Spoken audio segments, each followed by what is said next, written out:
The teenagers of Springwood are being plagued with horrible nightmares. They are all dreaming of a horribly burned man in a red and green sweater, a dirty hat, and a glove with razors welded on. Soon the nightmares prove to be fatal as teenagers start dying in their sleep in nightmarish ways, all at the hands of a burned man they learn is named Fred Krueger. In the film that put New Line Cinema on the map and turned Wes Craven into horror royalty, this is A Nightmare on Elm Street. I'm Connor Eyzaguirre. I'm Caleb. I'm Cristian Aguilar. And this is Filmgazm.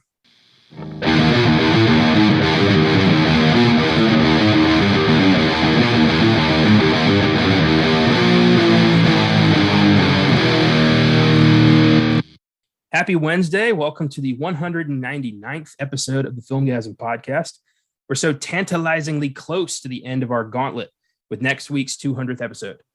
Caleb and I are joined today by the team's newest contributor, Cristian Aguilar, who you may remember from past episodes on Jeepers Creepers and The Orphanage. Thanks for joining us today, Cristian. Of course. Before we get into Freddy, I've got two fun updates on the Rewind. Both of these updates are trailers for upcoming sequels. First up, we've got the trailer for Jeepers Creepers Reborn, the first entry in the franchise to be out of the hands of convicted pederast Victor Salva. Release date is September 19th. And what do you guys think of this one? You want to take your question first? No, since we kind of, since my debut with Jeepers Creepers, I was really excited to see, as we all know, the third one definitely sucked. And so when I saw that this one was coming out, I was really hoping that with, Victor Salva being out of the picture and kind of moving forward, it's definitely a good start to kind of repairing this franchise. I think this, with a lot of this new generation, these people probably are not too familiar with Jeepers Creepers. So I think this will be a good fresh start on it, and hopefully get some more cool lore behind the creeper, and kind of seems like the direction they're going with to kind of build even more of the backstory. I'm excited. Some of the requels and things like that that have been coming out recently, surprisingly, have kind of caught my attention and kept it. But I have high hopes, so I'm going to give it a shot. Yeah, I'm pretty much in the same camp. I'm real happy that they were able to wrestle this out of Salva's hands. So no, he pretty much owned it. So it was a hassle getting it away from him. And then, there was a moment where we didn't know if we were getting it this year. They dropped like a 15-second teaser to announce the movie. And then all of a sudden, no release date. And there was apparently a legal issue with the original company, I think, trying to sue for some reason for whatever contract they were trying to, pull. But it looks like it cleared. They can finally move forward. And, I'm sure there'll be the fans that just, longtime ones that just won't do it. And, that's unfortunate. But again, I get it. You do you. But I will definitely, it looks really good to me. I'm very excited to see what they can do away from that, the original director, how they can keep this franchise going. I think they got the same actor to play the Creeper. I think they kept him, thankfully, because he is really good in that role. So I'm very excited to see what they're going to do with this. It looks like a lot of fun. I really like that trailer. Yeah, it's exciting. I'm glad that people studios are actively trying, at least in this case, trying to separate the monsters from the work, getting rid of the pedophiles asshole who is in control of this franchise, but keeping the films alive. Because as I've often said, the film itself has done nothing wrong. So, and I love the idea of like a horror cosplay thing going on while the creeper's just walking around. That was a really cool addition to I hope to this movie. I think it's gonna be neat.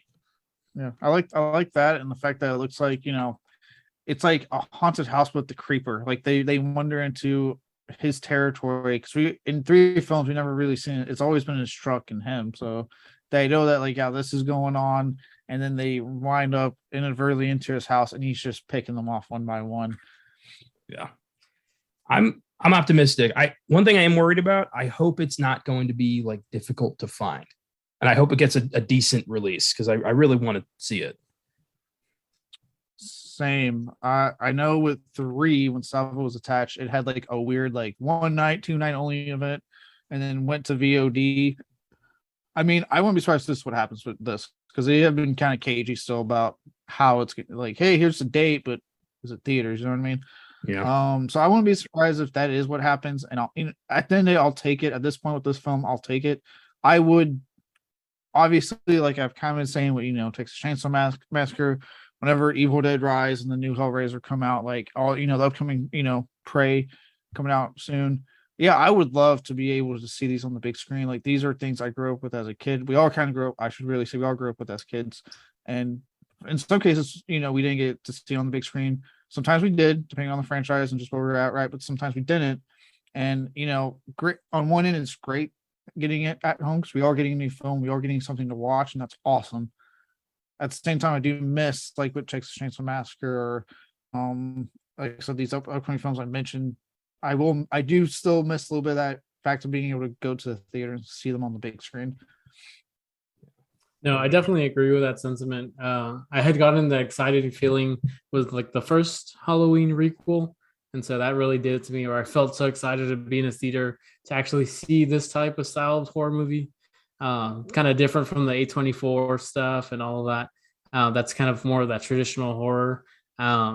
And I get like, since that Halloween movie, I've been so excited, but it's been so difficult to actually go and see it in the theater. I think that's such a whole experience that's and like tied into viewing a horror movie is actually viewing it in a theater where you're able to experience it as it's meant to be viewed.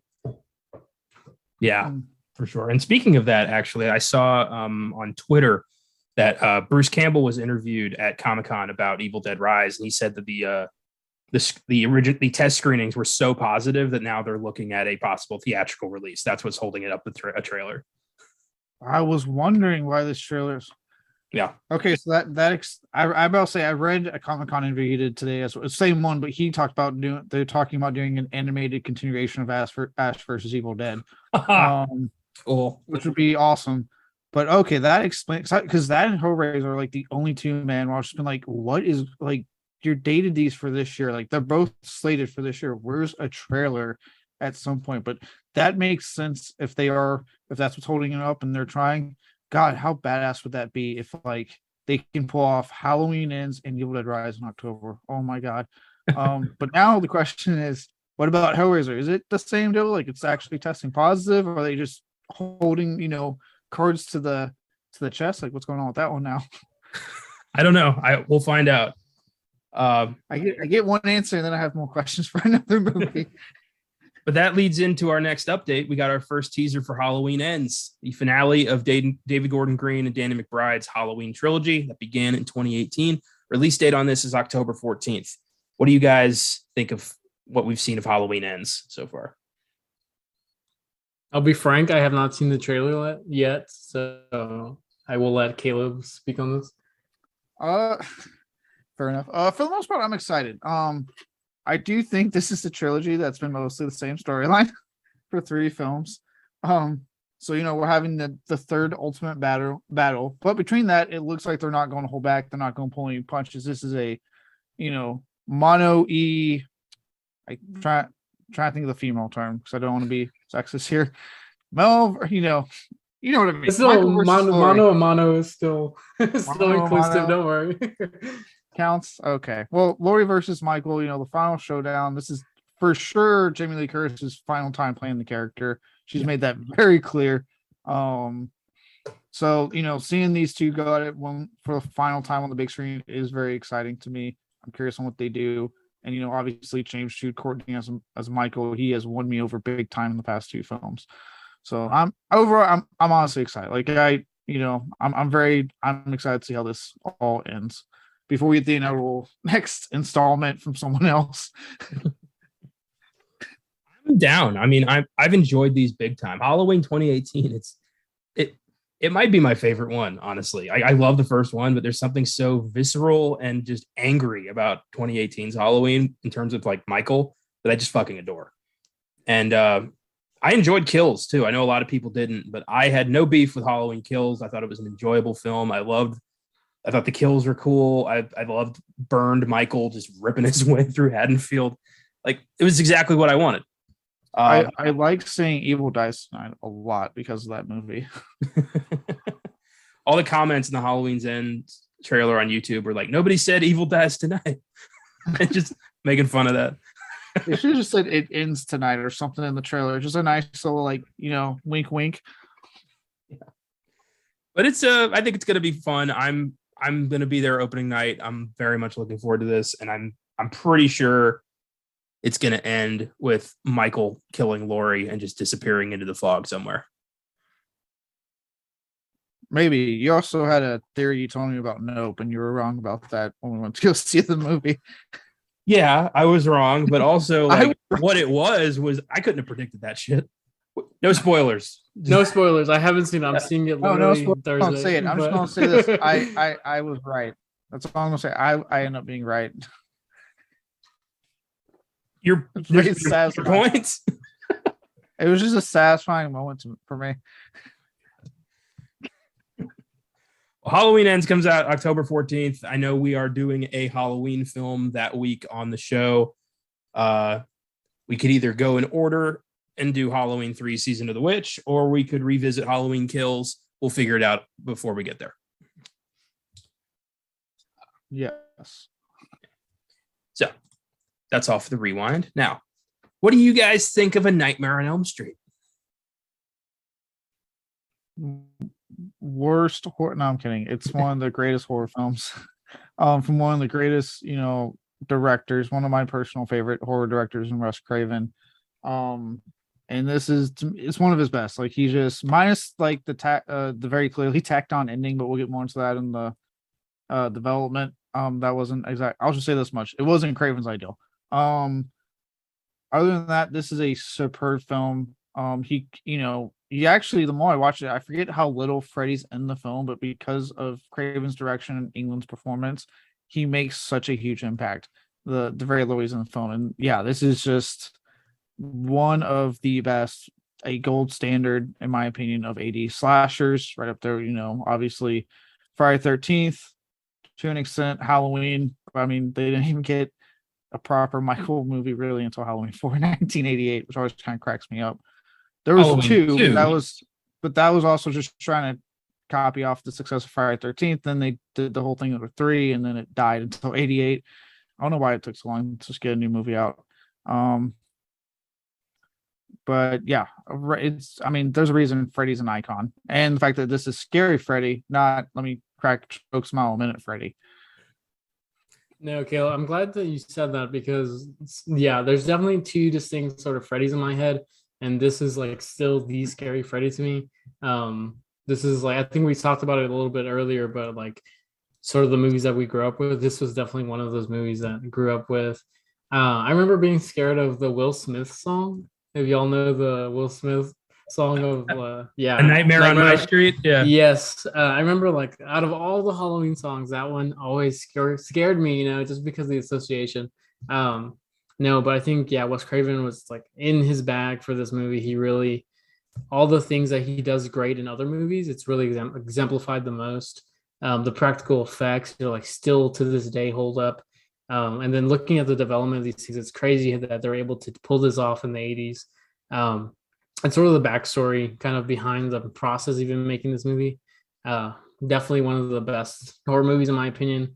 Probably the best out of all the franchises out of the 80s, in my opinion, for opening movie. I will say, for the first movie, this is arguably probably the best of any franchise.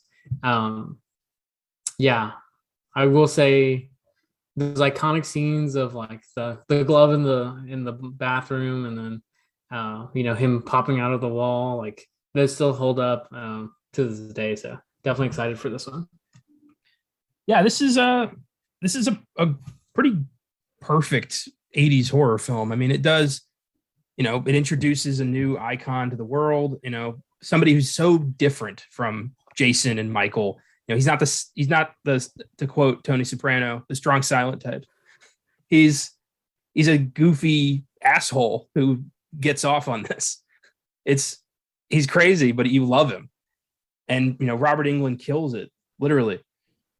Speaking on the song, I find it kind of funny that these days, I think people are more afraid of Will Smith than they are of Freddy Krueger. Yeah. I love that. We'll get slapped for that one. The thing I love most about this film is are the scenes where you aren't aware that people are dreaming. When Freddy just shows up and you're like, oh shit, they're asleep. I love that. I love the false sense of security you get, especially, Nancy in the bathtub when Freddy's claw just comes up. You're like, oh shit. Or when the phone turns into Freddy's mouth. It's like, what? Like you don't see it coming and it's just there. It's great. This really showed Craven's ability to work on such a low budget. This is only like $1 million. And what he was able to do, like with a low budget and also a studio that nearly went bankrupt trying to make this movie happen, like everybody won in such a great way with this. And yeah, I'm glad, because I think without Elm Street, I don't know if Craven would have been able to be as, iconic as he was. I mean, up to that point, he'd had, Last House on the Left, Hills Have Eyes, Swamp Thing, but Elm Street put him on a completely different level. And yeah, well, I mean, I'm with that. Because to me, what makes Craven, one thing I've always found so special about Wes Craven is that between the 70s and the 90s, he had something huge each decade. In the 70s, he had the 1-2 of Last House and Hills Have Eyes, which, yeah, I know for like probably most people outside of horror fans don't know those films as well as Nightmare or Scream, right? Yeah. And granted, they both got remades, so people are aware of them, and actually both remakes are very solid. I tell people, like, if you want a good remake, Last House on the Left and Hills Have Eyes, both solid remakes.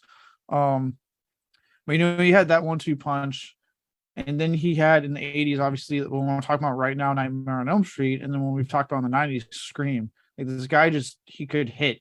Now, granted, admittedly, when he missed very hard. But talking about Vampire in Brooklyn is not one of your favorite movies? I like Vampire in Brooklyn, but yeah. Yeah. I was thinking more along the line of like My Soul to Take, but Cursed. That was his lowest point, in my opinion. Cursed. That's fair.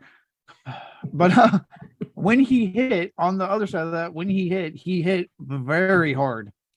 It was like no in between with them. It was either did fucking, it was on one end, or it was either Hills Have Eyes 2 with dog having a memory sequence, or Nightmare on Elm Street. Like, it's just like, I don't know. Like, the guy could fucking hit when he wanted to, and thank God. I mean, I still, even with that, I'm one of the best horror directors we've ever been graced with in the genre. I to this day clearly remember that text you sent me, Connor, and getting very emotional that day when the news hit.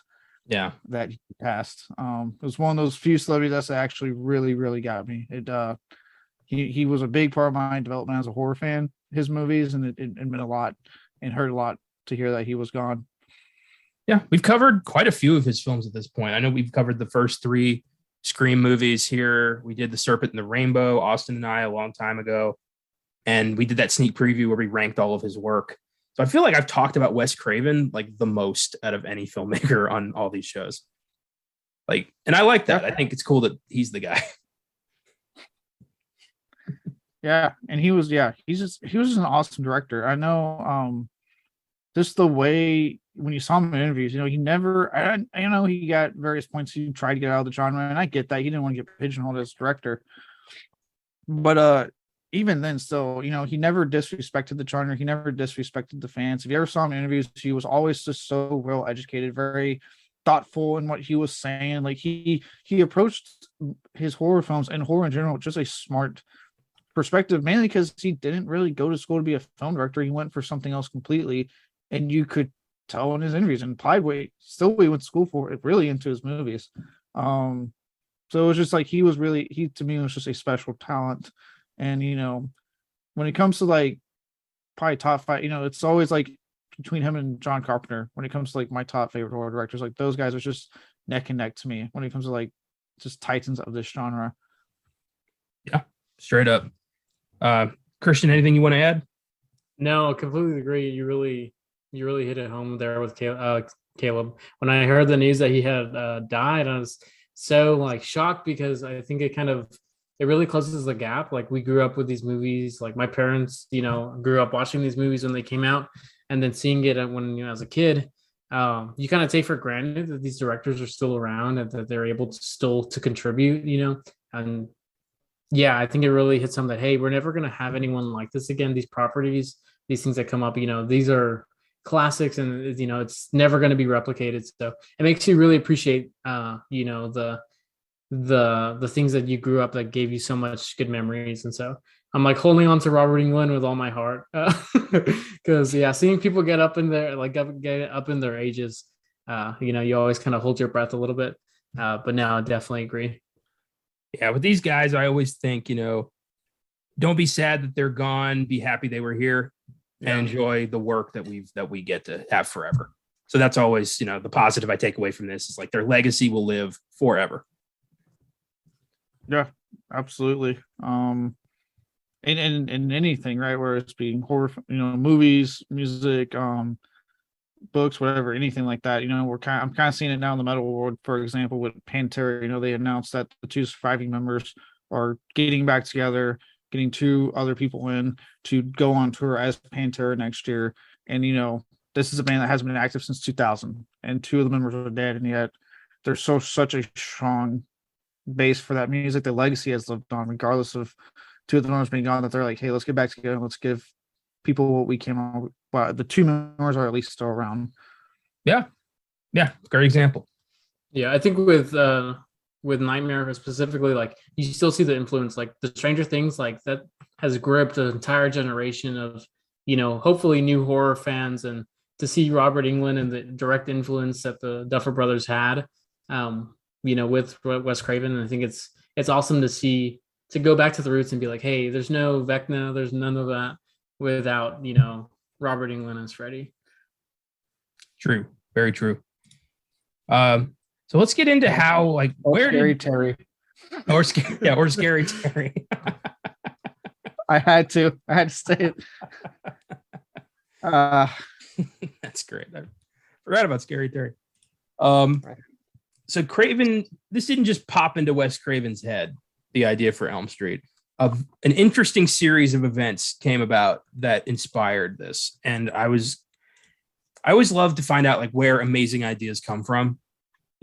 It's very rarely just like lightning strikes your brain. Sometimes it's almost always like something happens that leads you to think, Freddy Krueger. And that's crazy. So this is what happened. The idea for Elm Street came to Wes Craven after he read an article about a group of Cambodian, Laotian, and Vietnamese refugees who escaped the rampant genocide of Pol Pot and the Khmer Rouge and fled to the United States. Do you guys know about the Cambodia genocide?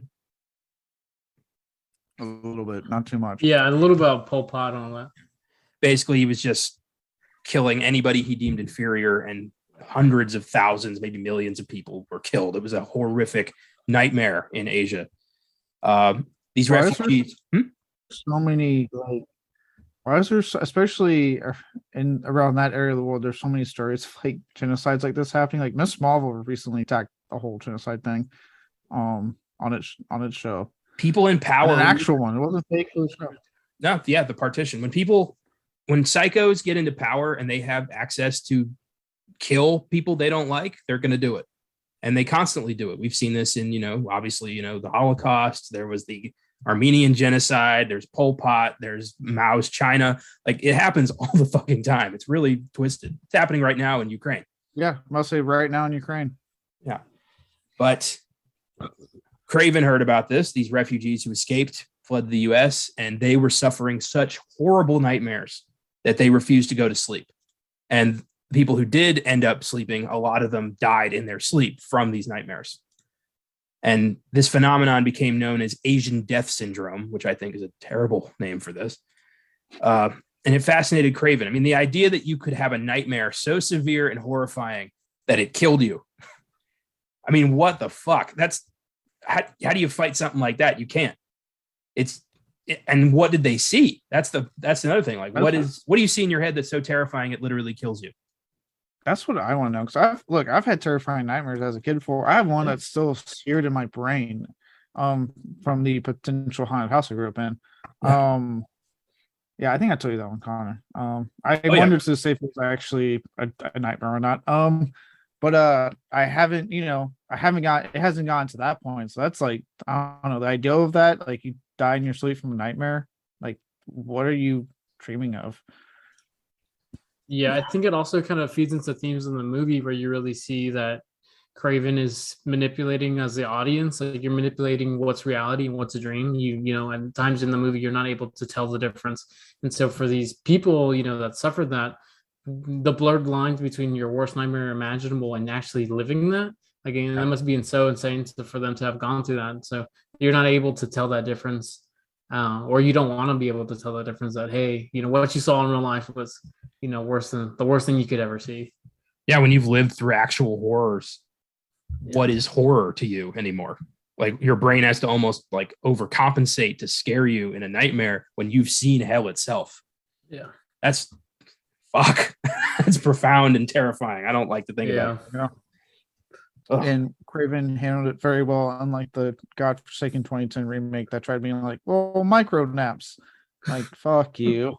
We're gonna get there. We're gonna talk about that for sure. Yeah.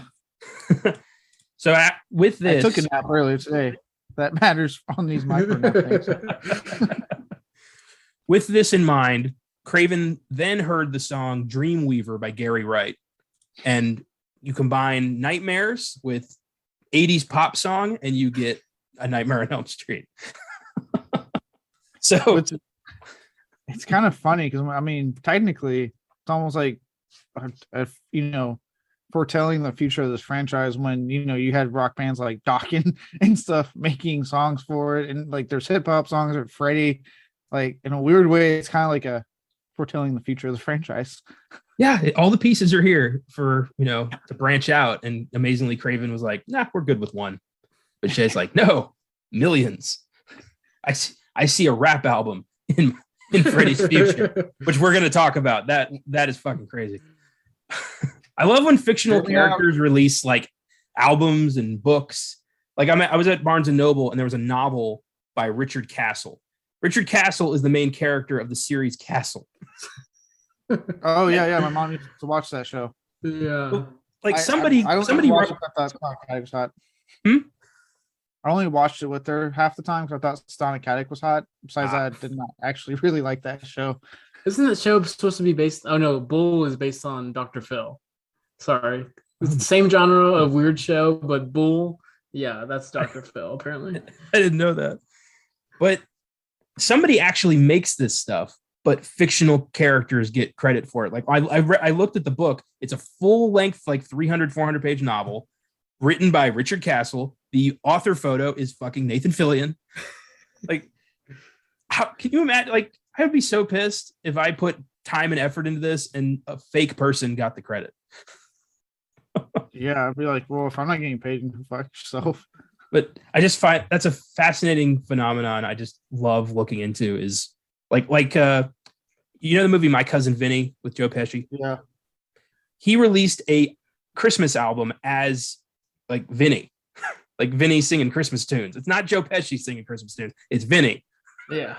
God, you remember his rap song is pretty good too. Yeah.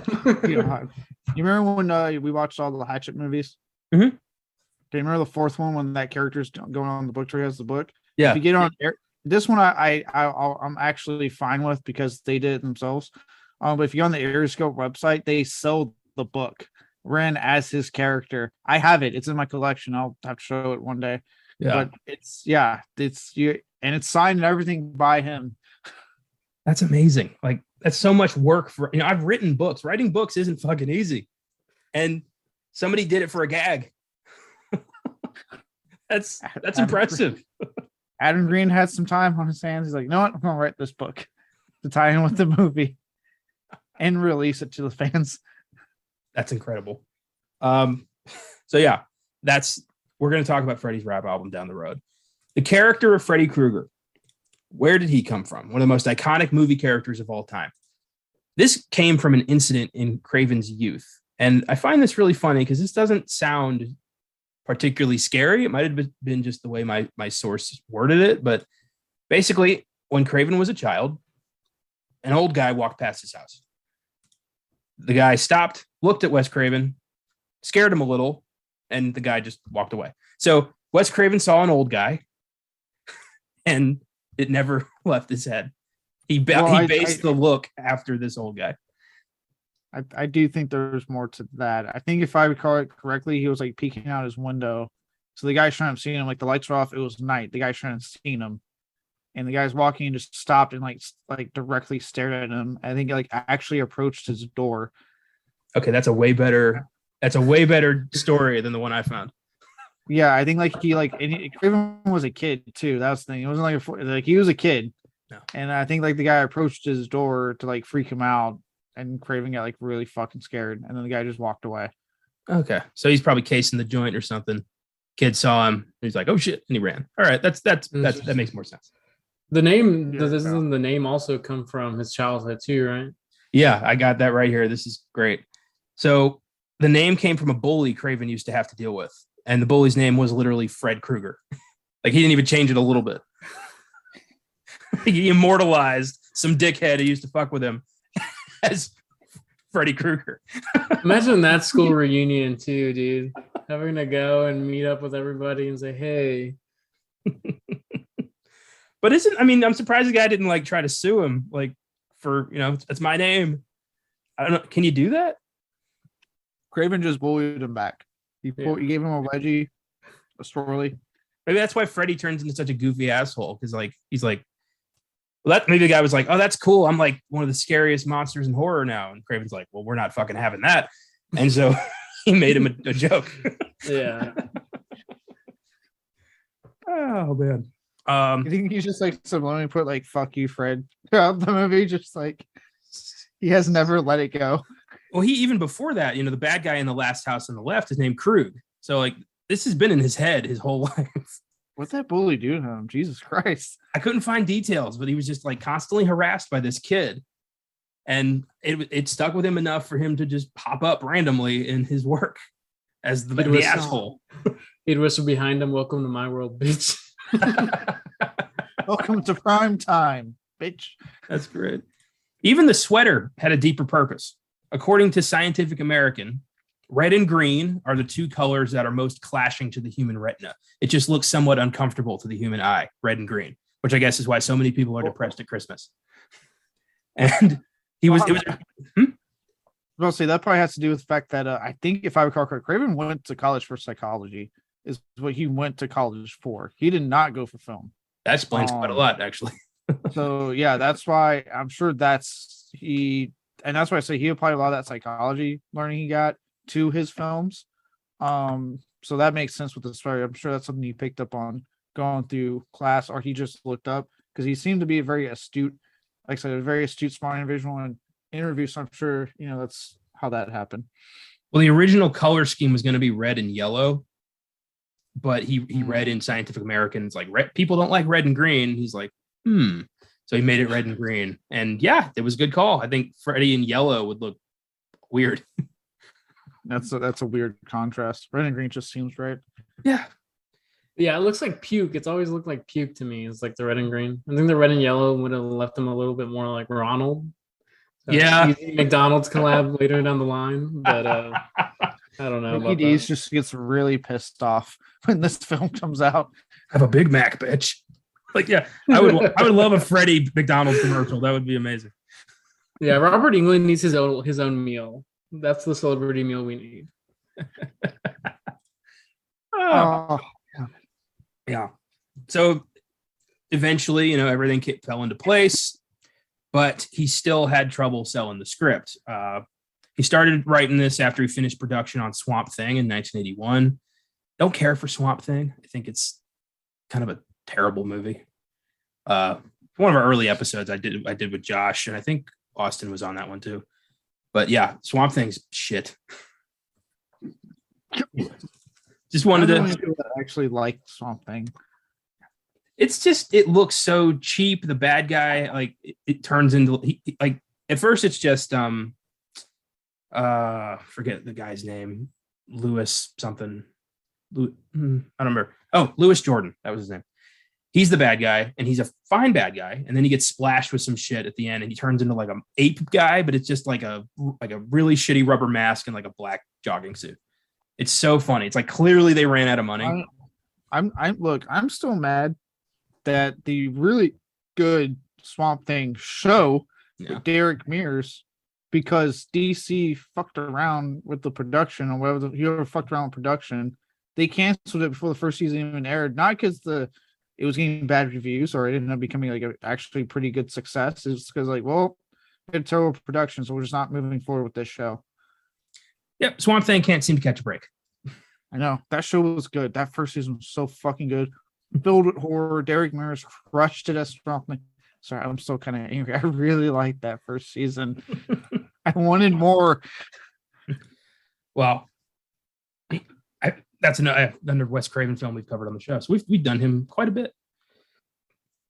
So the first studio that showed interest in this was Disney. But they wanted him to trim it down substantially so they could market the movie to kids and preteens. So if Craven had agreed to that, Elm Street would have wound up a gateway horror film. Interesting, but I'm glad it didn't happen. So this was before Disney, just had another studio in its pocket to sell stuff R-rated, but not slap their damn name on it like they do now. Yeah. AKA the upcoming Predator movie. Yeah. This was basically just Roy saying, I like it, but do we need all the murder? Wes being like, yeah, we kind of do. I really wonder how that would have looked for teens and for kids and preteens, what that looks like. I don't know. Not even like the murder, just the fact that, part of the plot line is that he killed, and it's hinted at several times through imagery in the film, molested children. How the hell do you even try to, change that for a gateway horror film? If this like go ahead. The whole character of Rod, the first thing that he said is, a boner joke. Yeah. Like, there's no other purpose for that guy but to be the scapegoat for the murder. So, like, how does that look like in a kid's movie? I don't know. I would love to see this recut as like a Disney PG Watcher in the Woods type horror movie, just to see what it would look like. I mean, if this had been a hit under Disney, there could have been a fucking, Freddy's Nightmare ride at Disney World. Yeah. Look, don't get me wrong. Like, I've talked about before. I'm a big fan of Watcher in the Woods. Something Wicked This Way Comes. So Disney can do like, they will push the envelope on their gateway horror. I've seen it. With that, no, this was written as an R-rated film. Just no. Like I said, thank God now. Really, I would say when Buena Vista became a thing, so that's when they first started doing that. Thank God Disney just wisened up and said, like, why don't we just have one studio on standby that we own and we can just release R-rated material, but we don't put our name on it. Yeah. Like I said, Ready or Not falls under that because that's when they bought that's 20th Century. So Ready or Not, like I said, the upcoming Predator film. That's why you hear the memes about it being a Predator's a Disney princess now.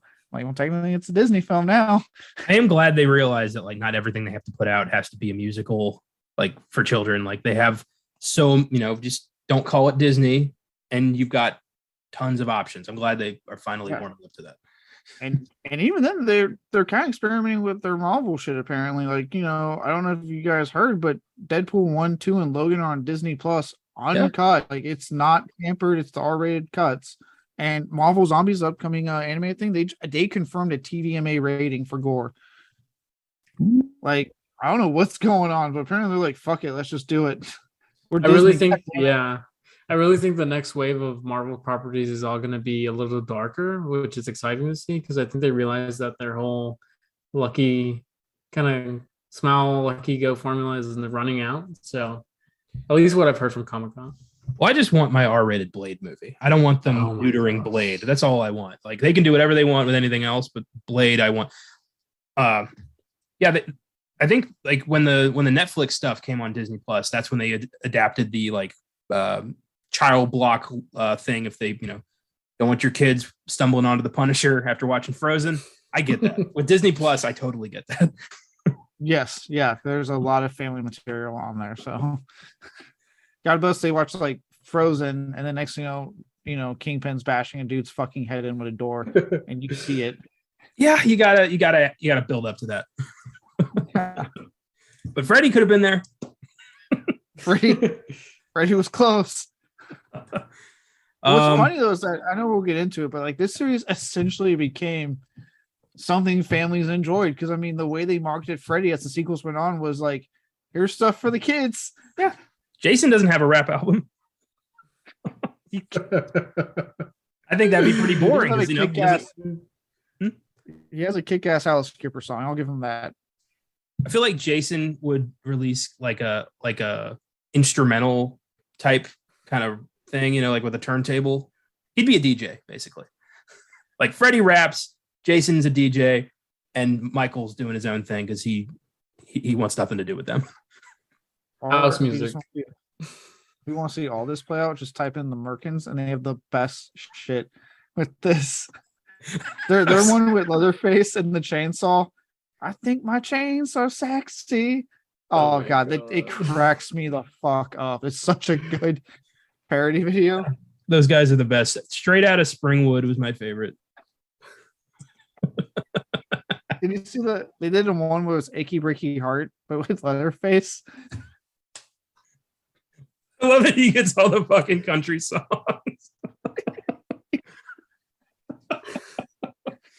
Oh, great stuff. So Okay. you have this. It's just look on YouTube, Merkins, for anyone who hasn't explored that wonderfulness that they do. It's great. Definitely. Paramount turned down the script because they felt it was too similar to a film called Dreamscape, which I looked up and it sounded pretty cool. It's Dennis Quaid and he's like a guy who can enter people's dreams. It's basically Inception. Like he enters people's dreams to like save their ideas or something. So Paramount, you already had Friday the 13th, huge hitter for them in the 80s. We're like, yeah, we don't need this other one. It's too similar to a movie no one really remembers. Not the fact that we have another huge slasher franchise. No, this other film. Okay, Paramount. Dreamscape came out in 1984. It was Dennis Quaid, Max von Sydow, Christopher Plummer. This is the plot synopsis on IMDb. A man who could enter and manipulate people's dreams is recruited by a government agency to help cure the president of his nightmares about nuclear war, but stumbles upon an assassination plot.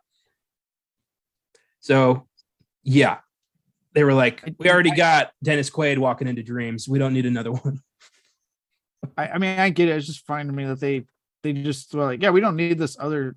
It's going to be a huge franchise under our belt. Yeah, Dreamscape, no franchise, only grossed about $12 million. So probably not the best business move there, Paramount.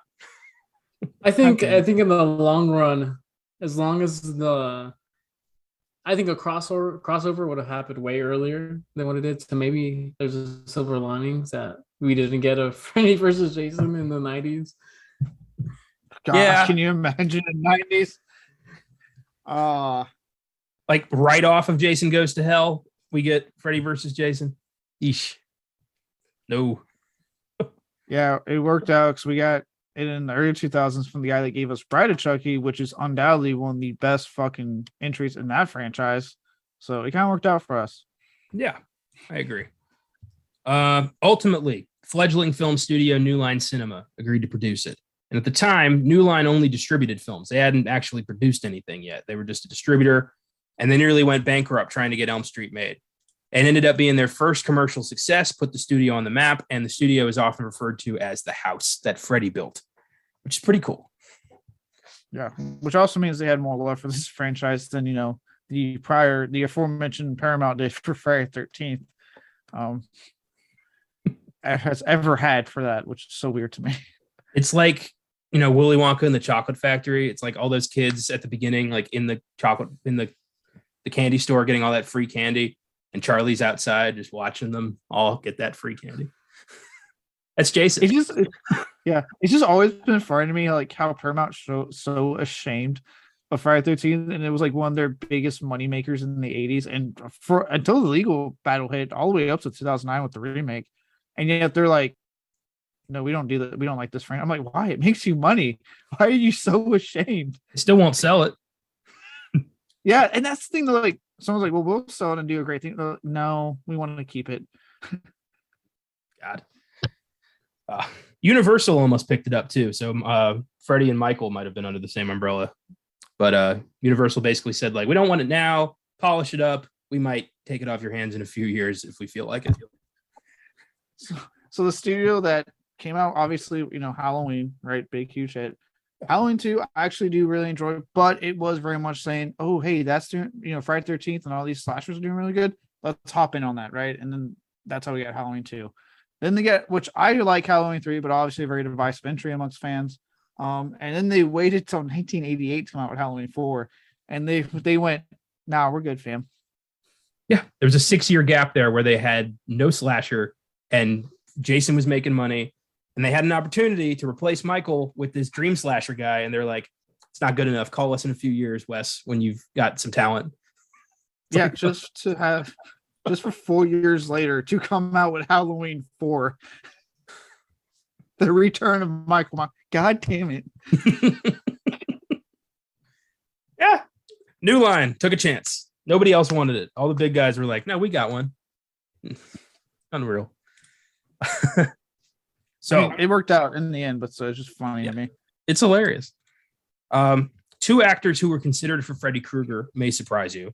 First up, character actor David Warner. And weirdly, he died today.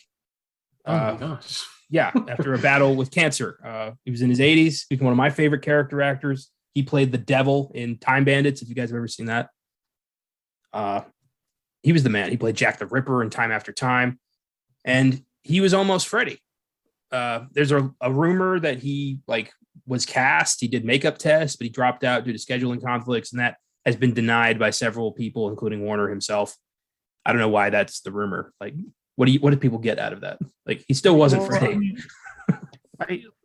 People love holding on to these rumors. I mean, obviously the most famous example is the whole Toby Hooper, Spielberg Poltergeist thing, right? People just want to hold on, even when the evidence has been piled up, saying, no, you're wrong. This is actually what went down. Well, maybe. I'm it came from the fucking actor, director himself, dude. Calm down.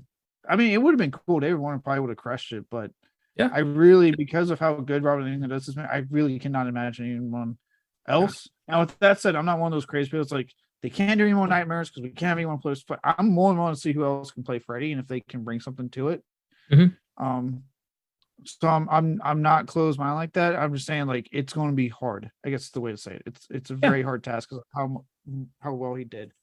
Oh, totally. Yeah, I think that's the difference with Freddy too, is that the character is so tied since there's no mask. And Freddy, especially in later movies, his personality truly comes out that there's no way that you can replicate that. I've seen fan casts that are Bill Hader. I've seen some other with weird ones, and it's just hard to imagine. But you have hope if you I love this property so much that it's kind of I don't want it to just go when since Robert Englund is older. But yeah, you really have to find someone perfect. My favorite fan cast was Kevin Bacon. I think he would do a great job. Ooh, he would. Yeah, he'd do good. Actually, I would say the 2 hardest ones they will ever have to recast if they ever go the route is obviously Freddy, but also I know we haven't really talked about the franchise a lot, but Chucky. That's another one that's very tied to Brad Dourif. They tried, and it was shit. Yeah, well, that I don't even blame Mark Hamill. I blame the really shitty script on that movie. Yeah. And whatever weird version they were trying to take Chucky in with that. But yeah, it's those are just 2 horror roles that are so tied to the actor because they bring so much to it, right? Yeah. And I know we, again, not putting down obviously people done from Michael and Jason. I know we had that talk about what you need to do to actually really make you believe these characters that don't talk. But obviously, with Freddy and Chucky, they're talking. You really get to see into their personality, and you get to hear that voice. So it's you're so tied to that. This is who needs to be Freddy, and this needs to be Chucky. But like you said, at the same time, these franchises eventually have to move on. At some point, as much as it's kind of what is it? Back to the Future. It's safe now, but unfortunately, one day some greedy exec's waiting, and it to get his hands on it as much as it sucks. I'm hoping Zemeckis and Gale have some stipulation in their will where it's the rights die with us, something like that, because they're very adamant about this. So I think they're going to put something in place so that doesn't happen.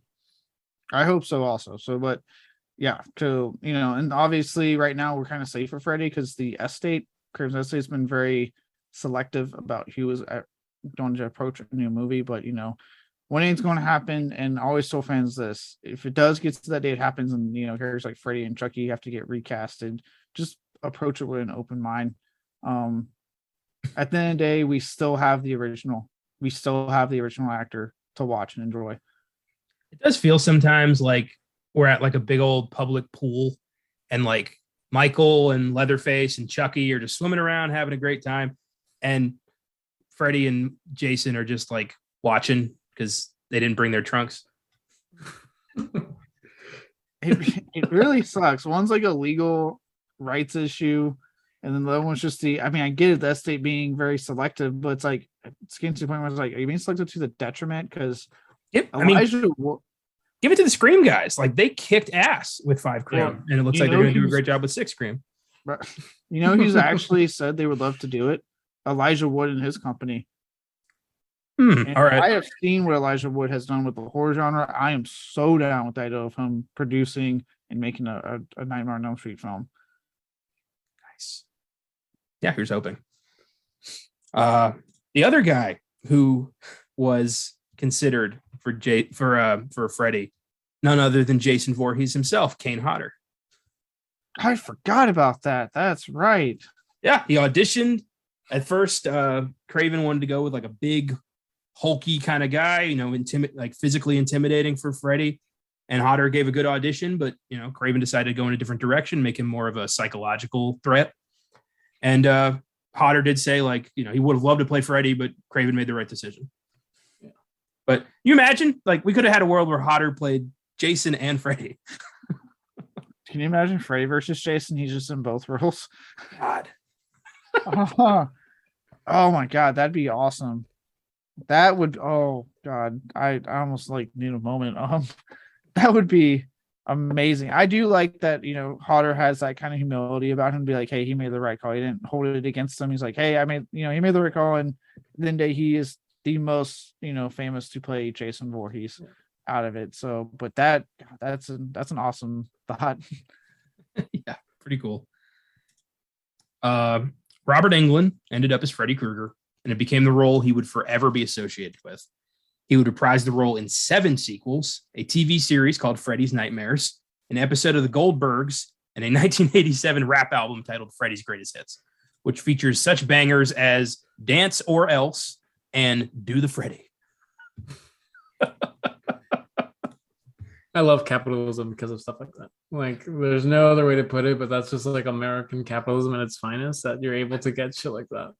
I need to find a vinyl copy of Freddy's Greatest Hits. I need it. I'm sure if you look on like Spotify or Amazon Music or something, it's probably there. Oh, it's all over YouTube. Like, you can hear this music whenever you want, but I want the physical, like, I want to hang it on my wall as like, this happened. Oh, good luck. Good luck. I'm sure if you probably look on eBay, that shit is like through the roof expensive. I mean, I found Rodney Dangerfield's rap album, so like, if I look hard enough, I will find it.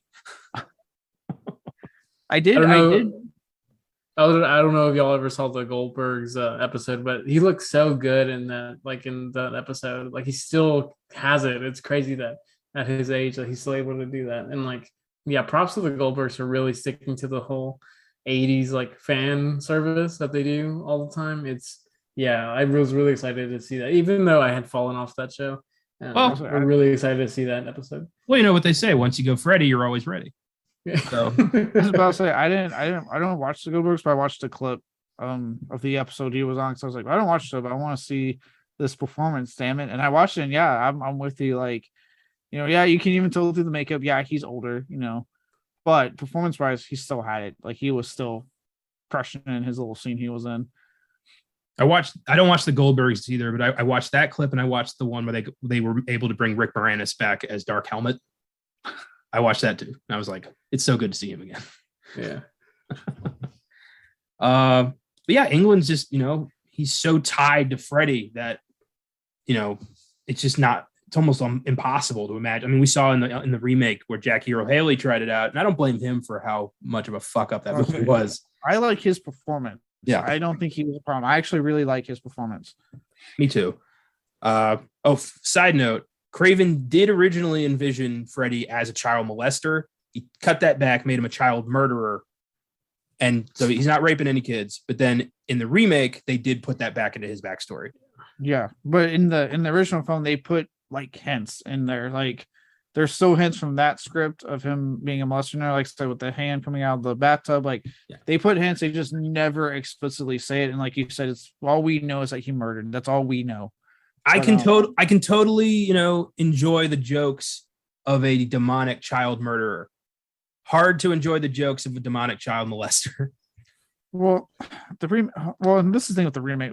This will be a very fun Beyond the Bad whenever I approach that movie. But thing is, the movie doesn't commit. Like it literally sits and goes, well, maybe he wasn't, maybe he was, maybe he wasn't, maybe he was. I'm like, holy shit!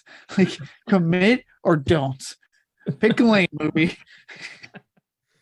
It's been so long since I watched. It's been so long since I watched the Elm Street remake. I barely remember it. I just remember I think I fell asleep because it was so fucking boring. And then when we saw Freddy in his makeup, I was like, really?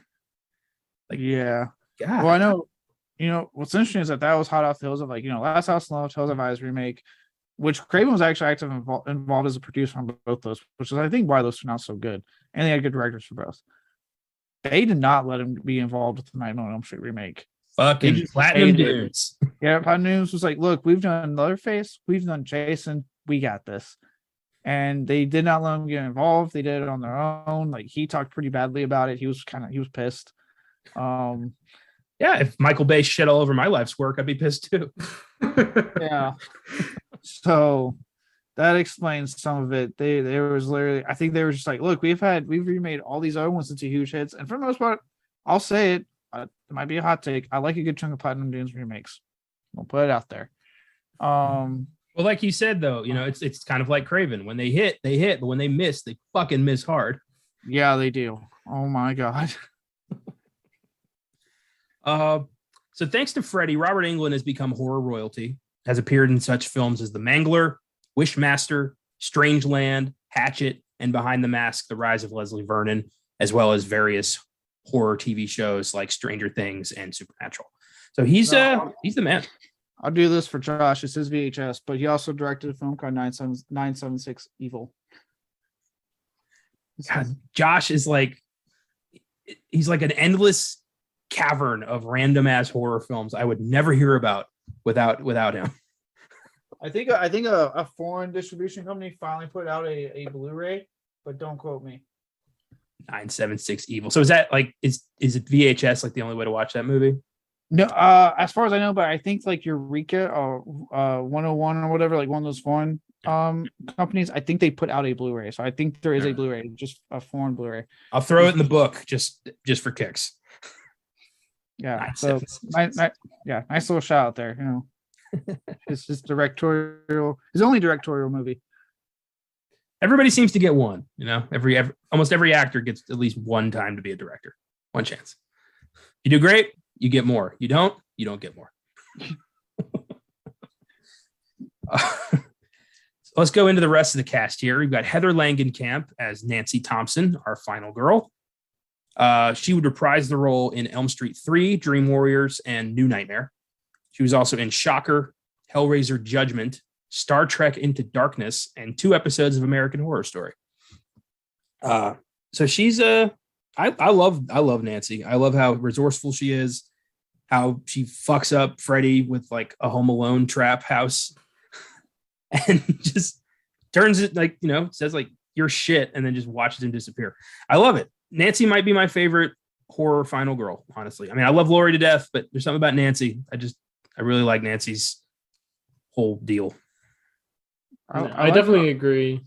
I feel like she's not something that also makes her pretty unique is I feel like she's not overly sexualized. I feel like she's very much she's kind of the prude out of the 2 girls, and so or at least how they paint her as. But I think that it really fits her character. And then New Nightmare, love that movie. I think it's and her performance in the movie, you don't really expect her to be as good.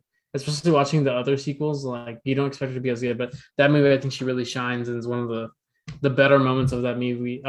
Is her performance and her ability to really fill that role. She is the Nancy. Oh yeah. I think what I like when it comes to final girls, unlike Friday 13th always changed it because they just were let's get characters in the movie that we can kill off. And Halloween has a very interesting timeline. So I love Jamie Lee Curtis. I love the character of Laurie Strode, but it has if you watch it, it's the weirdest timeline of character throughout that. So many reboots on it. What I like about Nancy in regards to her is that she has a very consistent arc throughout this franchise. She's technically only in 3 of the films.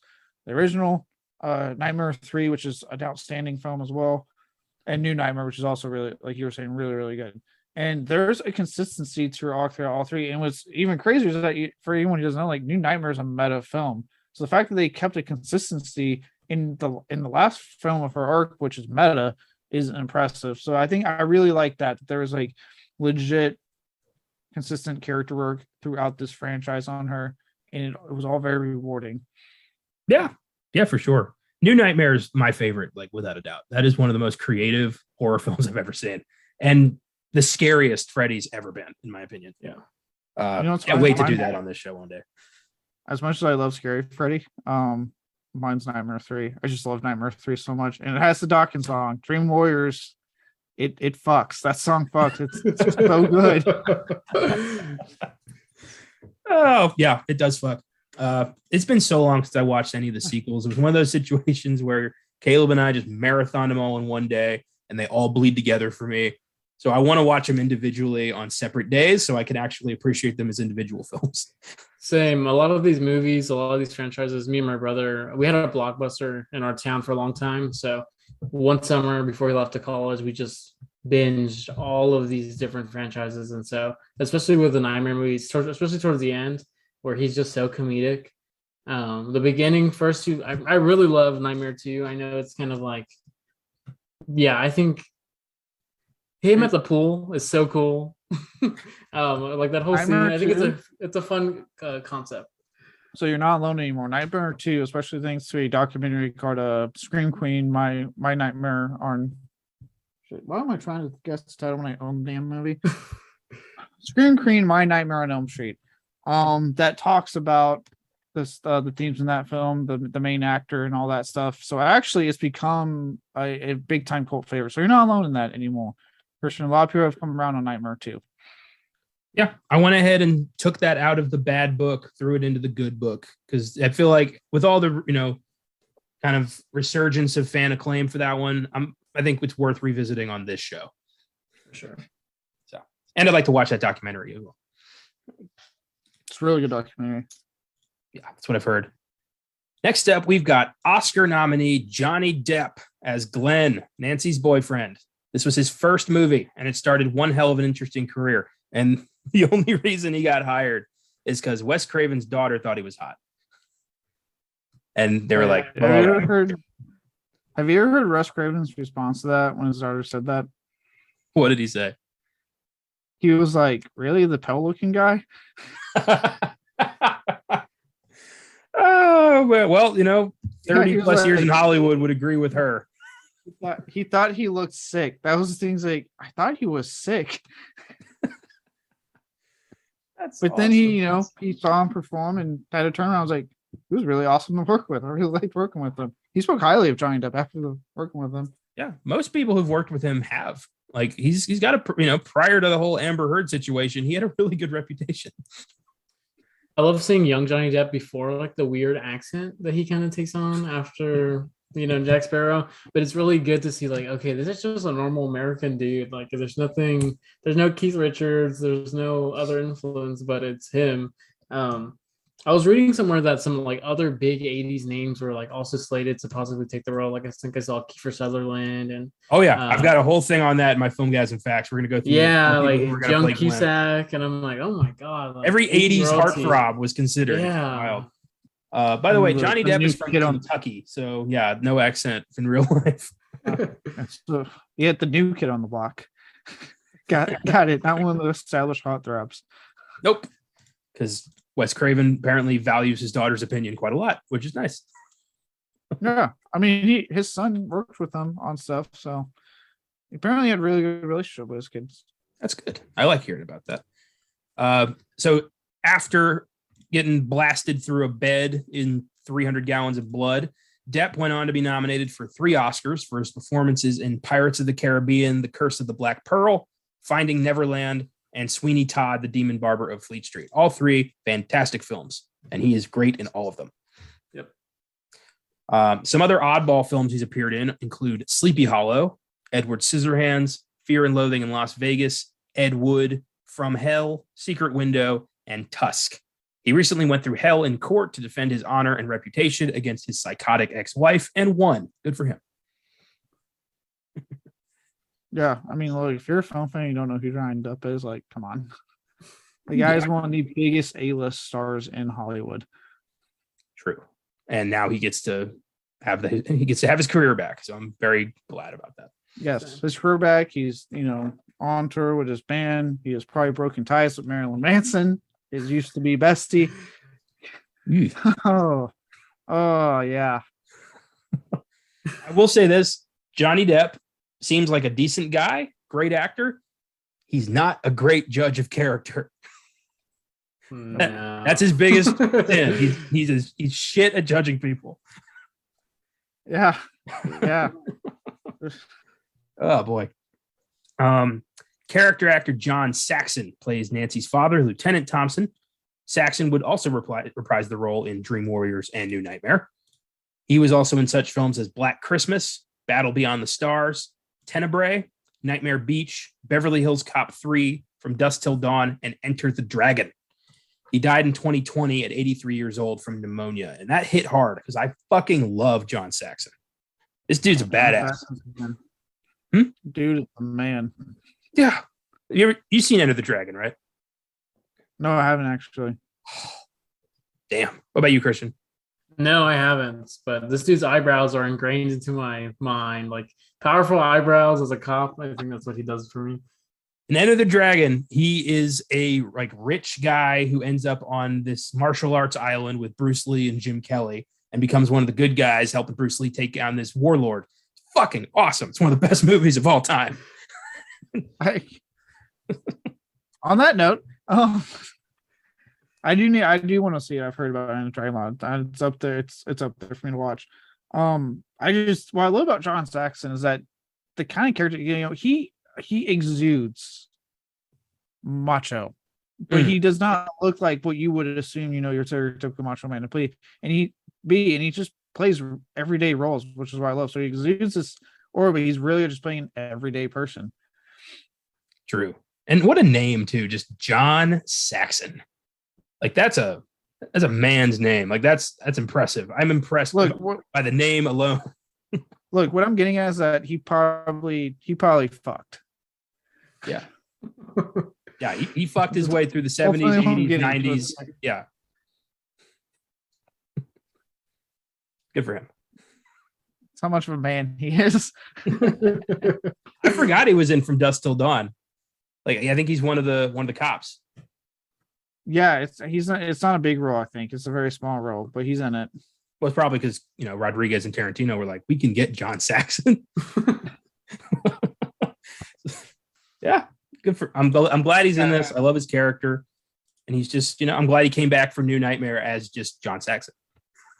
Yeah, no, I've always loved when he pops up stuff. John Saxon, he is like, you have like to where I call like the men of horror. It's like him and like Tom Atkins, just guys that just like, yes, you just for some reason you always were like, God, yes, he's in this movie. Fuck yeah, yeah. That was like to me, John Saxon. Yeah, Kurt Russell's in that list as well. Kurt Russell, yep. Yeah. Chris Sarandon thinks the child play Fright Night. I'd argue he would be in that. The men of horror that don't get talked about, because I'm not saying anything against that. Obviously, there's a lot of great females in horror, but the men of horror rock too. Oh yeah, yeah. I refuse to let these guys be lost in the 80s. No, these guys. I'm gonna talk about these guys all the time. I mean, when Austin and I did Fright Night, I mean, I went on quite a significant rant about how much I love Chris Sarandon. Yeah, these guys are just. You need a moment. Okay, I'm good. Good times. What about you, Christian? I know we just sat here and waxed poetic about these guys. Yeah. Thoughts here? I'm definitely in the camp where with Wes Craven's daughter. I think I prefer more of a girly looking Johnny Depp. But I do think that these guys definitely deserve their flowers. Yeah, because without them, you don't have the when he pulls a gun out on Rob and he pulls like, "Oh, you used me as bait." And I'm like, he plays that cop role so perfect that you need these characters to be, hey, you may not remember them right away, but they definitely serve their purpose. Well, I love in that scene, like he doesn't apologize to his daughter. His reaction is, "Well, what the hell were you doing going to school?" Like I'm owning this. What I love too about his characters is that it's obviously we get to where it's very clear him and Nancy's mom are divorced, and it probably had a lot to do with the fact that she is an alcoholic. But what I love is that you see like whereas the mom's hiding in her alcohol to face this, not really hoping Nancy to her dad's John Saxon's character as her dad. He goes out of his way to make sure she's safe. He is like, nah, I don't know what's going on, but you're my daughter. I'm going to keep you safe. So I'm a goddamn cop. All right, I got this. Yeah, I mean, I'm sure there was a custody agreement, but I think the judge made the wrong call here. No, the first half of this movie is definitely the first half of this movie is definitely her parents like gaslighting her into saying like, like just go to sleep. Like, yeah, that's all you need. Just go to sleep. Yeah, ignore the the description of the man that we all killed as a town. Like, that you somehow are seeing in your dreams. I guess we'll just try to forget that's happening. Your best friend just got brutally murdered. Take a nap. Go to sleep, Nancy. Yeah. There's a scene in Freddy versus Jason that has that kind of vibe. It's like right after the guy who gets crunched in the bed by Jason at the beginning.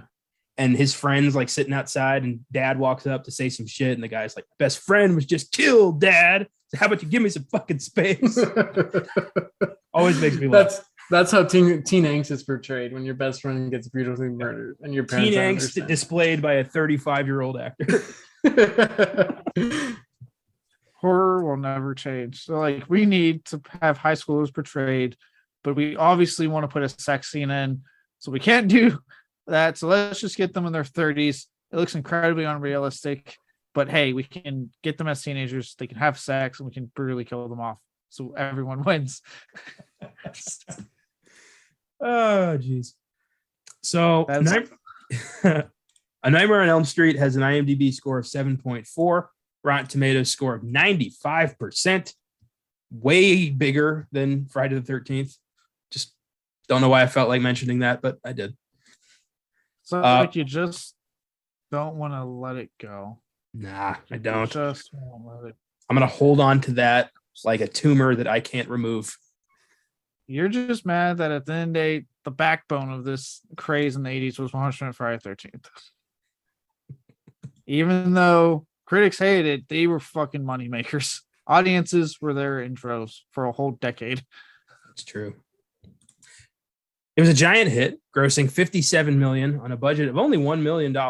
It became one of the most iconic horror franchises in history, spawned 7 sequels, an anthology TV series, a really shitty remake, and so much more. I mean, Freddy pops up in Mortal Kombat 9, voiced by Robert Englund, I found out, which was just really cool.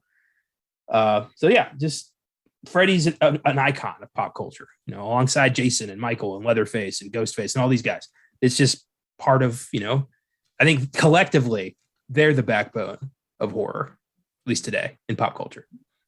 I would say they are the backbone of horror in general. Them and the Universal monsters, they're iconic in the genre. Everyone knows who they are. They are guaranteed money makers at the box office, as was proven with Halloween. And I'm sure if we ever do get Friday the 13th and Nightmare on Elm Street, the same thing will get proven that these guys are money makers because people want to see them on the big screen. Yep. I hope I get to see them. That would be nice. This lifetime for sure. Yeah, it's time. It's been too fucking long. It's way too long. Trust me, I've had this complaint for years now. I know. I'm surprised, Jason Blum is trying to grab all these to have them all under his Blumbrella. But I saw the opportunity and I took it. And I wonder if he if he ever, there's no way in hell he's ever going to get Freddy or Jason. It's just not going to happen. But if he did, he wants a cinematic universe, doesn't he? I think so. I think all the kind of like the the egotistical comment he made aside, it would be cool if somehow Jason Blum could pull off getting them from Blumhouse. Simply because, yes, I do think in his head, he's thinking like that. Like, if I can get them all, I can make a cinematic universe, and then we can talk again, have new talks about a Freddy versus Jason, potentially versus Michael. So I'm sure that's in his head. It's in every horror fan's head, for Christ's sakes. But we'll see. I would say he has better luck with Nightmare on Elm Street than he does with Friday the 13th, because of the whole legal thing with two old dudes. That's true. It's very true. So with that, let's talk Elm Street. Let's talk some highlights, some favorite scenes and stuff. First thing I want to bring up is Charles Bernstein's awesome score. The music of Elm Street is creepy as shit. It's very childlike, but with like a menacing overtone to it. I think that's why I like it. We kind of talked about it with that pop stuff, right? It's a little poppy, but just with a menacing overtone added to it. Yeah, it sounds a little like synth keyboardish, but not really. And it's just like in the background, it's like the perfect moment. And then like, especially with the kids like singing, I think that's just so like creative of like, even if you've never seen the movie, or you at least know that song, or the theme. And so I think that just speaks to like how important that's such a huge part of horror, and especially with this movie, and like even the later additions into the franchise, they're more upfront with the amount of screen time that Freddy gets, but the music kind of stays consistent with like, hey, something important is going to happen. Or yeah, the 1-2 Freddy's Coming for You jump rope song, it makes the real world feel dreamlike. Yeah. And that's cool, because that's when you start wondering, like, what is anything real? Like, is this movie one big series of nightmares? Do we ever see the real world? It's creepy. Yeah. 1-2 Freddy's Coming for You. Yeah, no, it's the way. I know we talked about the way Craven just. I would say halfway through the movie starts making you go, all right, am I even, what I'm watching, is it even real anymore? Because there's just so many instances of Freddy coming into it, or any musical scene, anything to clue you in that, okay, now I'm in the dream ward and Freddy's out. It just happens, and you go, and you as audience go, oh shit, she's asleep, it's Freddy, fuck. Like you get that anxiety immediately because of it. Yeah. I also love how in the opening credits, Robert Englund is billed as Fred Krueger. Yeah, he didn't get the Freddy title till the sequel. I wonder if you think he would have been as iconic if he'd been like Fred Krueger. Something about Freddy that's so creepy. Like, you can have, Michael, Jason, and Fred. Mike Myers. Mike, Jason, Fred. Yeah, it just wouldn't work. Mikey Myers. I think he still would have been iconic. I think people would have eventually just called him Freddy. You know what I mean? I think the name change was going to happen eventually. Yeah. Yeah, you're probably right. And most people who are called Fred go by Freddy anyway, because it's a nickname. I like to call him Fredward Krueger, because that's what I like to imagine. That's why he's so angry. Fredward Krueger the Third Jr. The Third Jr. That makes sense, because what is he, the son of 1,000? Yeah, rapists, right? Yeah, maniacs. One of them is probably named Fred. So yeah, he probably is a junior. He's a junior. I like how the junior third thing took a while for you to laugh at, Connor. It's like, you got to think about that. I just for a minute. Yeah, I love that. I also love that Craven decided to name the super horny guy Rod. Like, might as well call him Dick. Like, it's just, it's great. He's got one setting and it's horny. Is it any like worse than like half of the James Bond gore names? Holly Goodhead. Come on. In the terms of horribly Pussy sexist, galore. Yeah, nothing's beaten Pussy Galore in the terms in like the horrifically sexist name category. But Rod, great movie, but that has not aged well. The whole like him forcibly sleeping with a lesbian. Yep, 1964, when Bond slaps a girl's ass, tells her to go away because it's man talk time. Yeah. I'm sorry. It's I don't know how we got here, but yeah, rough Sean watch. Connery's on my mind thanks to the Bill Burr special. Oh, a little slap. You just how he sunk. Quick aside, how he sunk into the Sean Connery accent like on the spot during that stand up. God damn. All right, we're gonna stay What here. he said was, Did you ever see the actual interview he did? I think it was with Barbara Walters, where he was asked about this, Sean Connery. It's no, I know he said something almost as equally outrageous or something, but yeah, I forget. She told him like, so like 10 years ago on you were recorded as saying like it's perfectly okay to slap a woman when she's not doing things your way. And first off, he rolls his eyes like, are we really talking about this again? And then he says like, yes, I think it's perfectly fine. Like she was expecting to get him, and he doubled down. Oh my gosh. It's awkward as fuck. What if he just like looked at her and was just like, I'm about to slap you? He gets he kind of questions. does. He kind of looks at her like, are we really going to keep talking about this? Like somebody deserves a slap. Anyway. Who was this? Joan Rivers, you said?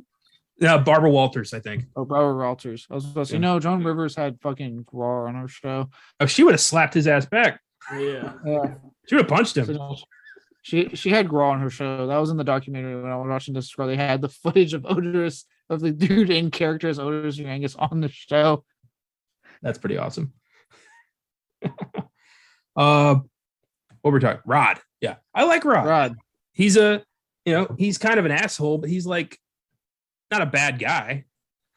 No, he's an asshole that has incredibly loud sex with no regards to anyone else in the house, in a 2-story house, I should point out. And How the hell do you pull that off? And a weird beef with Glenn that's never really explained. Yeah, like it's like, dude, Glenn's not trying to go after your gore. He's going after Nancy. So where's this beef? And I'll say it. I know we talked about like she's the final girl, so she's the more prudish type. Nancy was the hottest one in that friends group. I thought. I'm just saying. Yeah, dude. In this movie, I mean, usually it's in slasher films, if you have sex, you're gonna die. In this movie, you can't even get horny because Glenn didn't have sex and he still got killed, but he's the one who wanted to bang. Nancy's the one who's like, we're here for her. She had a nightmare, and we're gonna be supportive friends. That's weird. Is that weird? Like when your friend has a nightmare and we're like, we got to all have a sleepover because you're in pain. Oh, that's what Nancy's dad says. Why are you doing shagging up with him? And I'm like, oh my god. Boomer dad does not understand that my best friend had a nightmare. We all need to be there. We all need to help her out. I do like how like Glenn does try so hard to sleep with her to the point that when she's like, can you come over and just watch me sleep? Instead of being like, that's weird. No, he's like, yes, I will. Because in his teenage he's thinking, she's wanting to fuck. That's what he's thinking in his teenage mind. Just, oh, I got the fucking permission. Let's do this. And instead he goes there, doesn't watch her sleep because he falls asleep, and then she gets mad at him. I love when he's listening to Rod banging it out and he just goes like, morality sucks. Like all his whole arc is he wants to fuck. That's all he's got in this movie. He really wants Nancy, and Nancy's like, I'd like you as a friend. No, they're dating, like they're making out, but like she's just like, now's not the time. Like she had a nightmare. How can you be thinking of sex at a time like this? You think like they were going to do it, and that's also making him more angry? Like they were going to like actually have sex that night, but then the nightmare came up, and she's like, we have to postpone. We have to help my friend. He's like, God damn it. I was so close.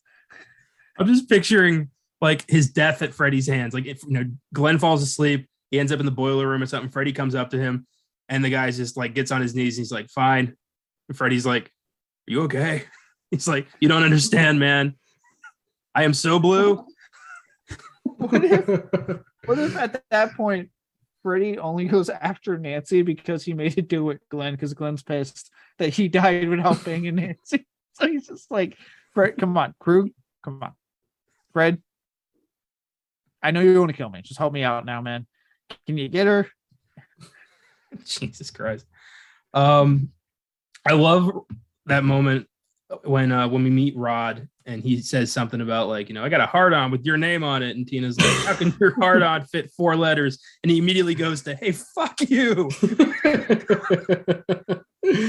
They seem to be like the most realistic couple out of like a lot of horror franchises. That the guy is just very much blunt and says, "I'm not going to put up with it." Yeah, I just thought that was so funny. It was like, hey, I'm joking. And then she's like, you have a small dick. And he's like, fuck you, and runs off. It's so out of the blue and hilarious. He's insecure about his dick. That's all it is. He's an insecure man. You know what would have been a great death for him? Like Freddy turns into his dick. Or like his dick turns into Freddy. All like 2 inches. Yeah. It's like just Freddy's like face and hat. He's like, now I'm Rod. Get it? Maybe in a sequel for sure. That sounds very possible in one of the sequels.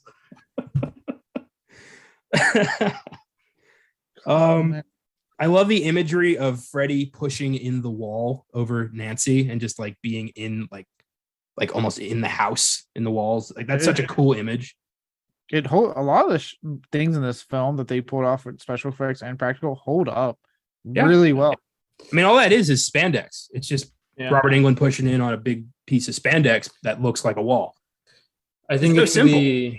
I'm pretty sure that shot where it's Rod looking at Tina getting, drug up the wall. I'm pretty sure that's all practical. For the most. Yeah. It's all practical. Revolving room set that they used a couple times because that's why you've got like you can see her on the wall, like on the ceiling, and Rod in the same shot on the ground.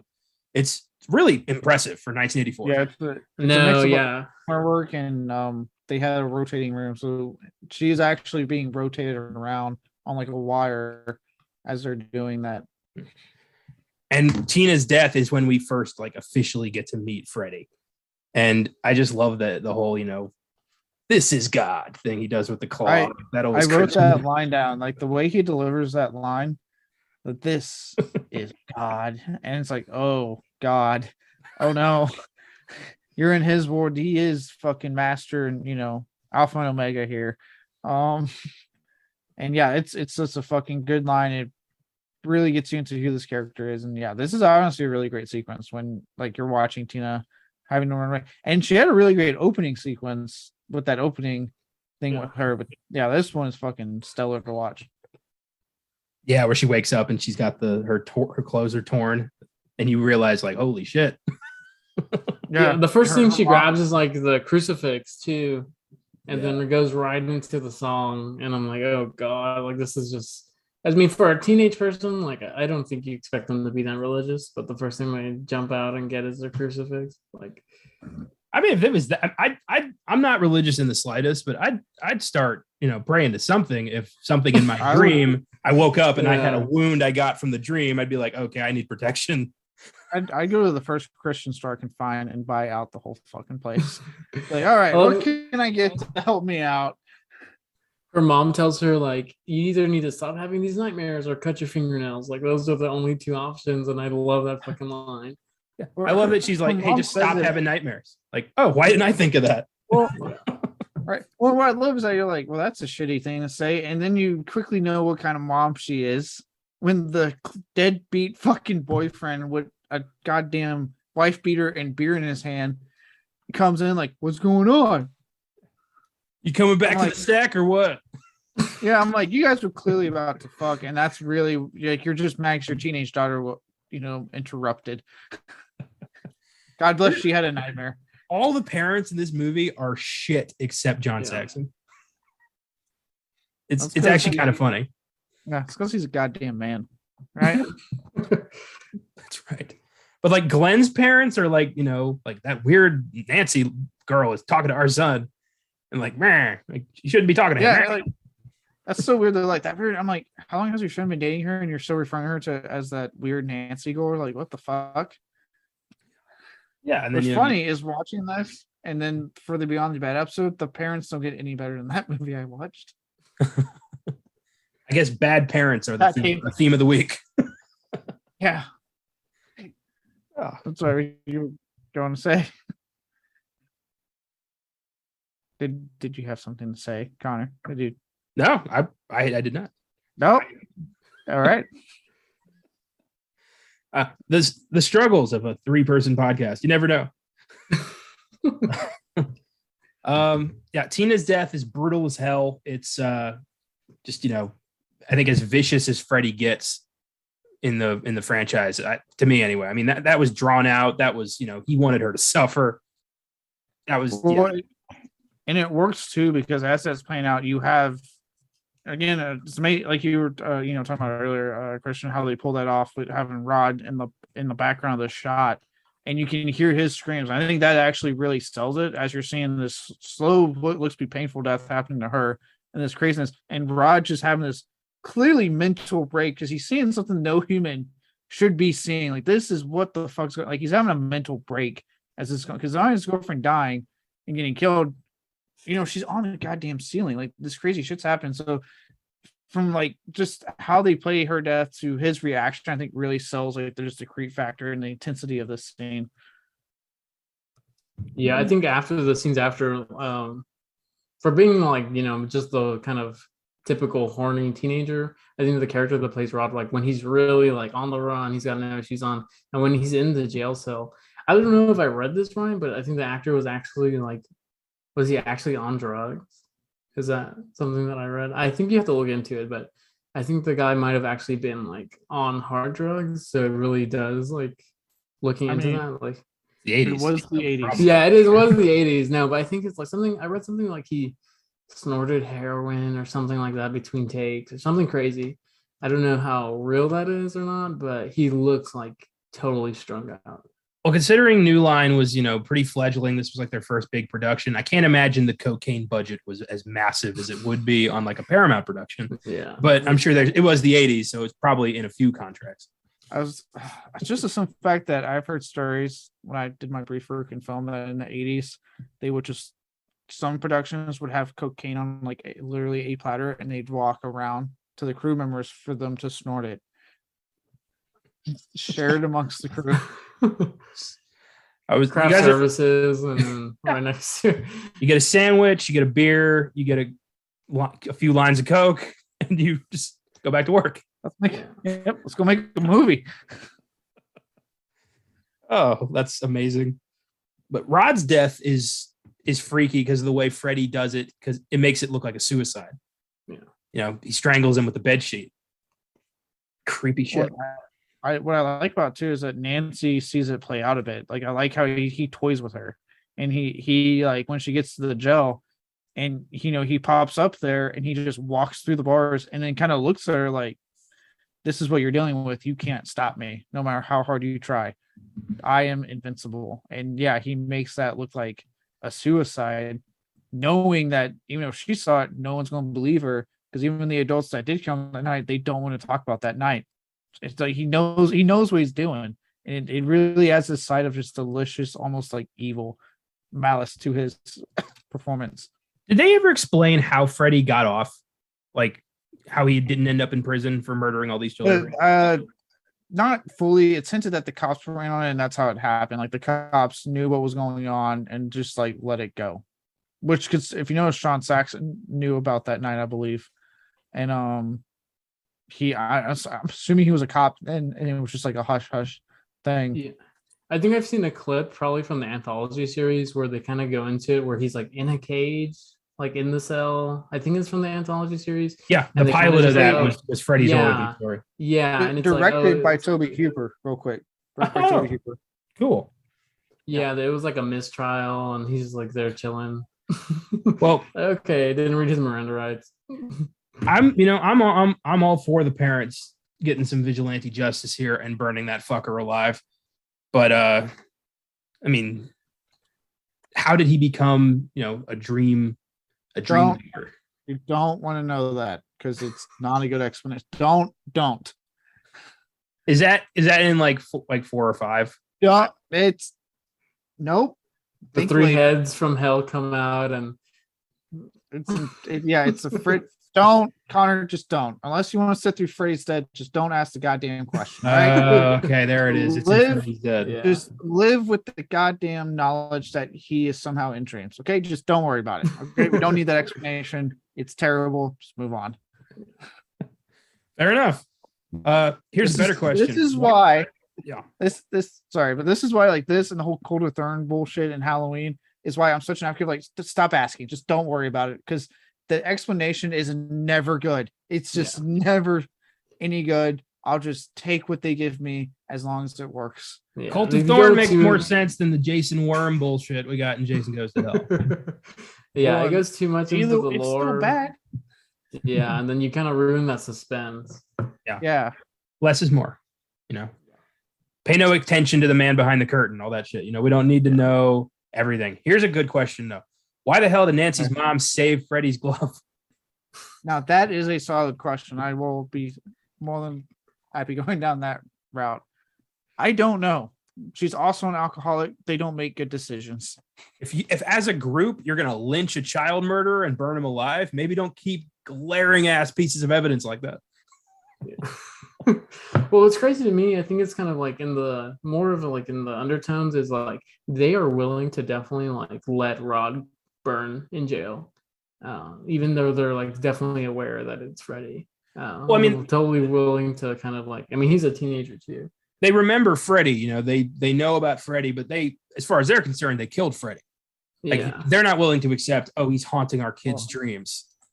With going down that route, I do like how dark the franchise is willing to go with that, because by the time you get to Freddy versus Jason, there's the whole plot line. They're literally sending kids to an asylum and drugging them willingly just to keep Freddy from coming back. Hush, hush. This series, like, to that credit, it went there in dark and just shitty parenting for extreme understatement. Yeah, I agree. Freaky stuff. I love when Nancy brings back Freddy's hat, and you get proof that like he is real, and she can, you know, she can take it. She can do this. She can get him out of there. And yeah, that's a really badass moment. And then Mom's like, "Oh, I threw that old thing out." It's like, "Fuck you! You're not helping." Now, don't smash my new bottle of alcohol on the kitchen floor. I love the bit where Freddy's mouth turns into the phone and like, you know, "I'm your boyfriend now, Nancy." I love that line. Yeah, well, again, that's why I say, like, I like how, yes, he is a child killer, but they still left hints of like maybe, but they never, unlike the fucking remake, they just never say one way or the other. There's like little hints that he might have, you know, done some stuff other than just kill, but we never talk about it. We just move on. You know, I like it. Like I said, like you said, the phone with the tongue. Obviously, the really iconic scene. Honestly, more the better scene, but probably the most iconic scene. You know, his hand comes out of the bathtub, and it's, you know, between her legs, her open legs, because she's in the bathtub. You know, things like that. They kind of hint like, oh god, maybe there was more. You know, but because they don't, because they don't comment, it creates an icky sense in you. Yeah. Without explicit saying, yeah, he fucked these people. You know what I mean? Like, you don't need to tell me that. I don't need to know that. But like, just that implication enough things to go, ew. All about the implication.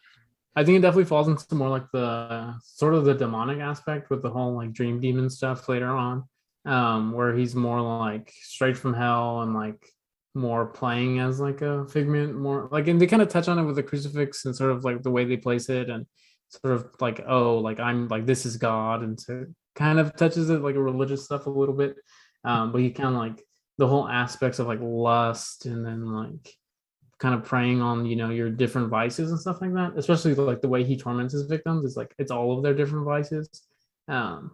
It's kind of more like that demonic sense. I think if they would have like outright said like, oh, this guy was a child molester, then it's like, okay, that's less demonic and more like, oh, this guy's human. Yeah. Creep. Yeah.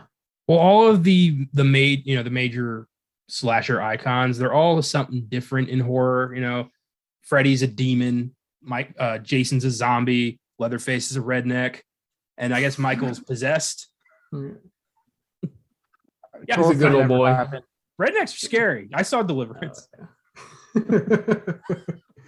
Colothorn never happened. He's just Michael, as far as I'm concerned, to say a supernatural human being somehow. Michael's just like the horror John Wick. He's just focused. You can't take him down. He's going to take you down. I love you say that after they released the teaser at Comic-Con for John Wick 4, which, oh my fucking god, I will be gushing about that pretty much till the film comes out. Ladies and gentlemen, it looks good. God damn. Yeah, I can't wait. We are absolutely going to be doing the first John Wick film the week that comes out. Like we've danced around John Wick a lot. We've never really gotten to dig into it, so we're definitely going to be doing that next year. I can't wait. Oh God, I can't wait.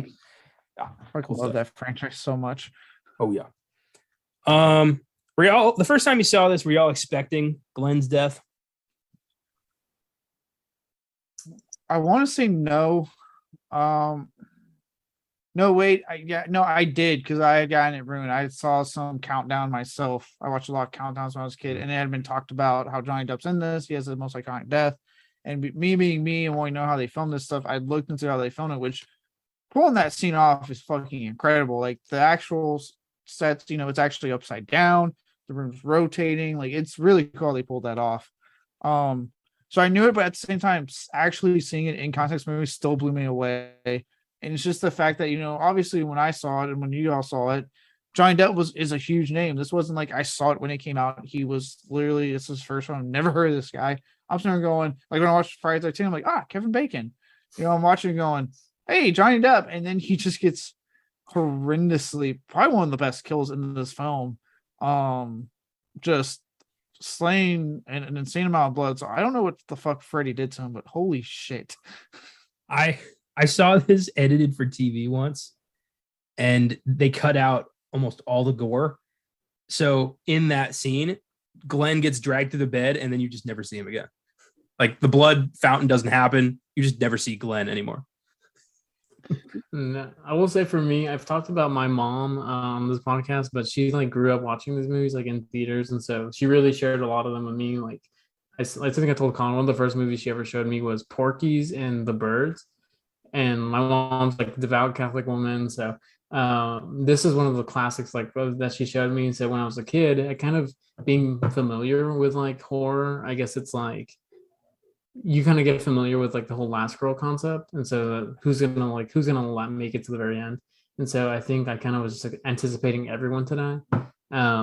But I think the first time I watched this, I'm like, oh, that's Jack Sparrow, or that's Edward Scissorhands, like how he said. But yeah, I think in the moment, you just like are so magnified. Like I think as a kid and even now, I still get the same feeling of like seeing the practical effects, and it's like that is like as film, like that's real. Yeah. So you really are able to like fall into that still, which is amazing. It really speaks to how good this movie is. Yeah, definitely. It's an awesome, iconic moment. And so freakish when you just think, he exploded. Like, eesh. Yeah, I mean, blood that comes out of that bed. Jesus Christ. I mean, I wonder what his parents thought. Like, damn that Nancy girl. Somehow this is her fault. And they're not wrong. Yeah, they're not wrong.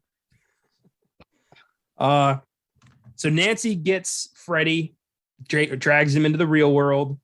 I love when he just is crouching behind the bed waiting for an opening. She's like, "Oh, did I screw up? Is he not here?" And then he's like, "Ah!"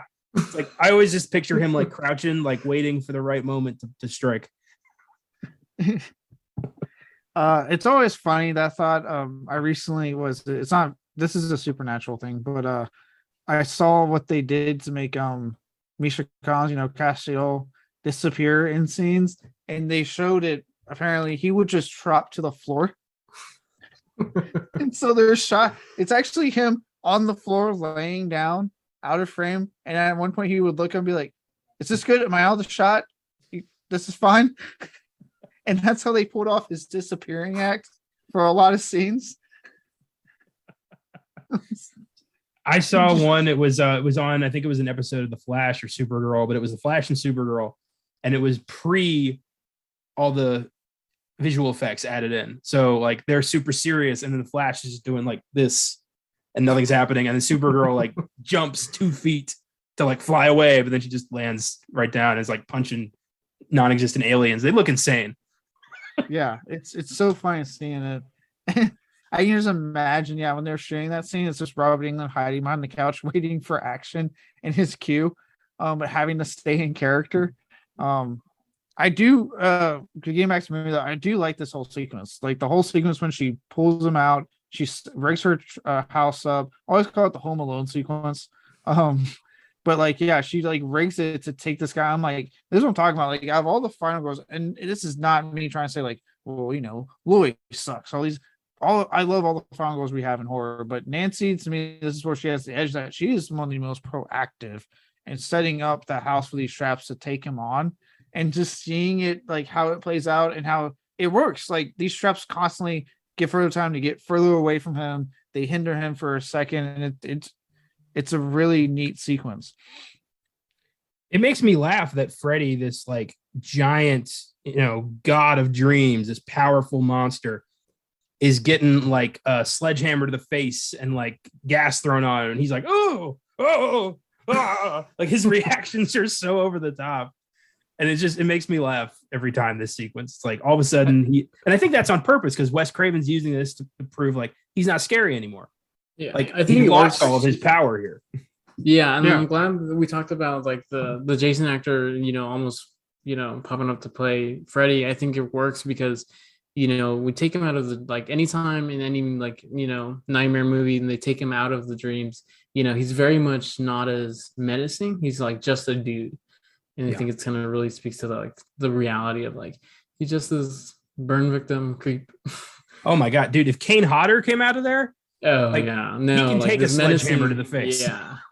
He's going to grab it before it hits him in the face. Yeah. He's going to break her fucking neck with one hand. Dream powers or no dream powers. Look, Kane Hodder is like the John Wick of horror for us. Like nothing stops him. He just keeps on coming. He's huge. He's a huge guy. He's a big man. If you ever see him when you hit the like a horror convention that he's at, right? When you take a picture with him, he chokes you. He does like the chokehold on you for the picture. So cool. And fans have said he has a grip. He's not like trying to, obviously, make you pass out, but he puts a good grip on it. I think it'd be awesome if he like you had like 5 seconds to take the picture or he is going to choke you out. Like he's got full grip and you better hurry. This thing, a lot of those Jason actors are big dudes. I met part 6 is Jason CJ Graham. Dude built like a fucking brick shit house. Like goddamn. Like I went to I paid the money to get the picture and the autograph, and I went to turn off the picture, and all of a sudden his hand just boom on my shoulder, and I was like, oh god. Jesus.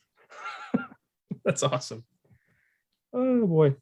So the ending when Freddy takes mom in the weirdest way, and then and Nancy, and then Nancy's just like, nah, I'm done. Like, yeah, I'm taking back all the power I ever gave you. You're nothing. And then Freddy disappears, and it's cool, but also like real easy to take this guy down if all you have to do is be like, nah, I'm out. Your claws can't hurt me, Fred.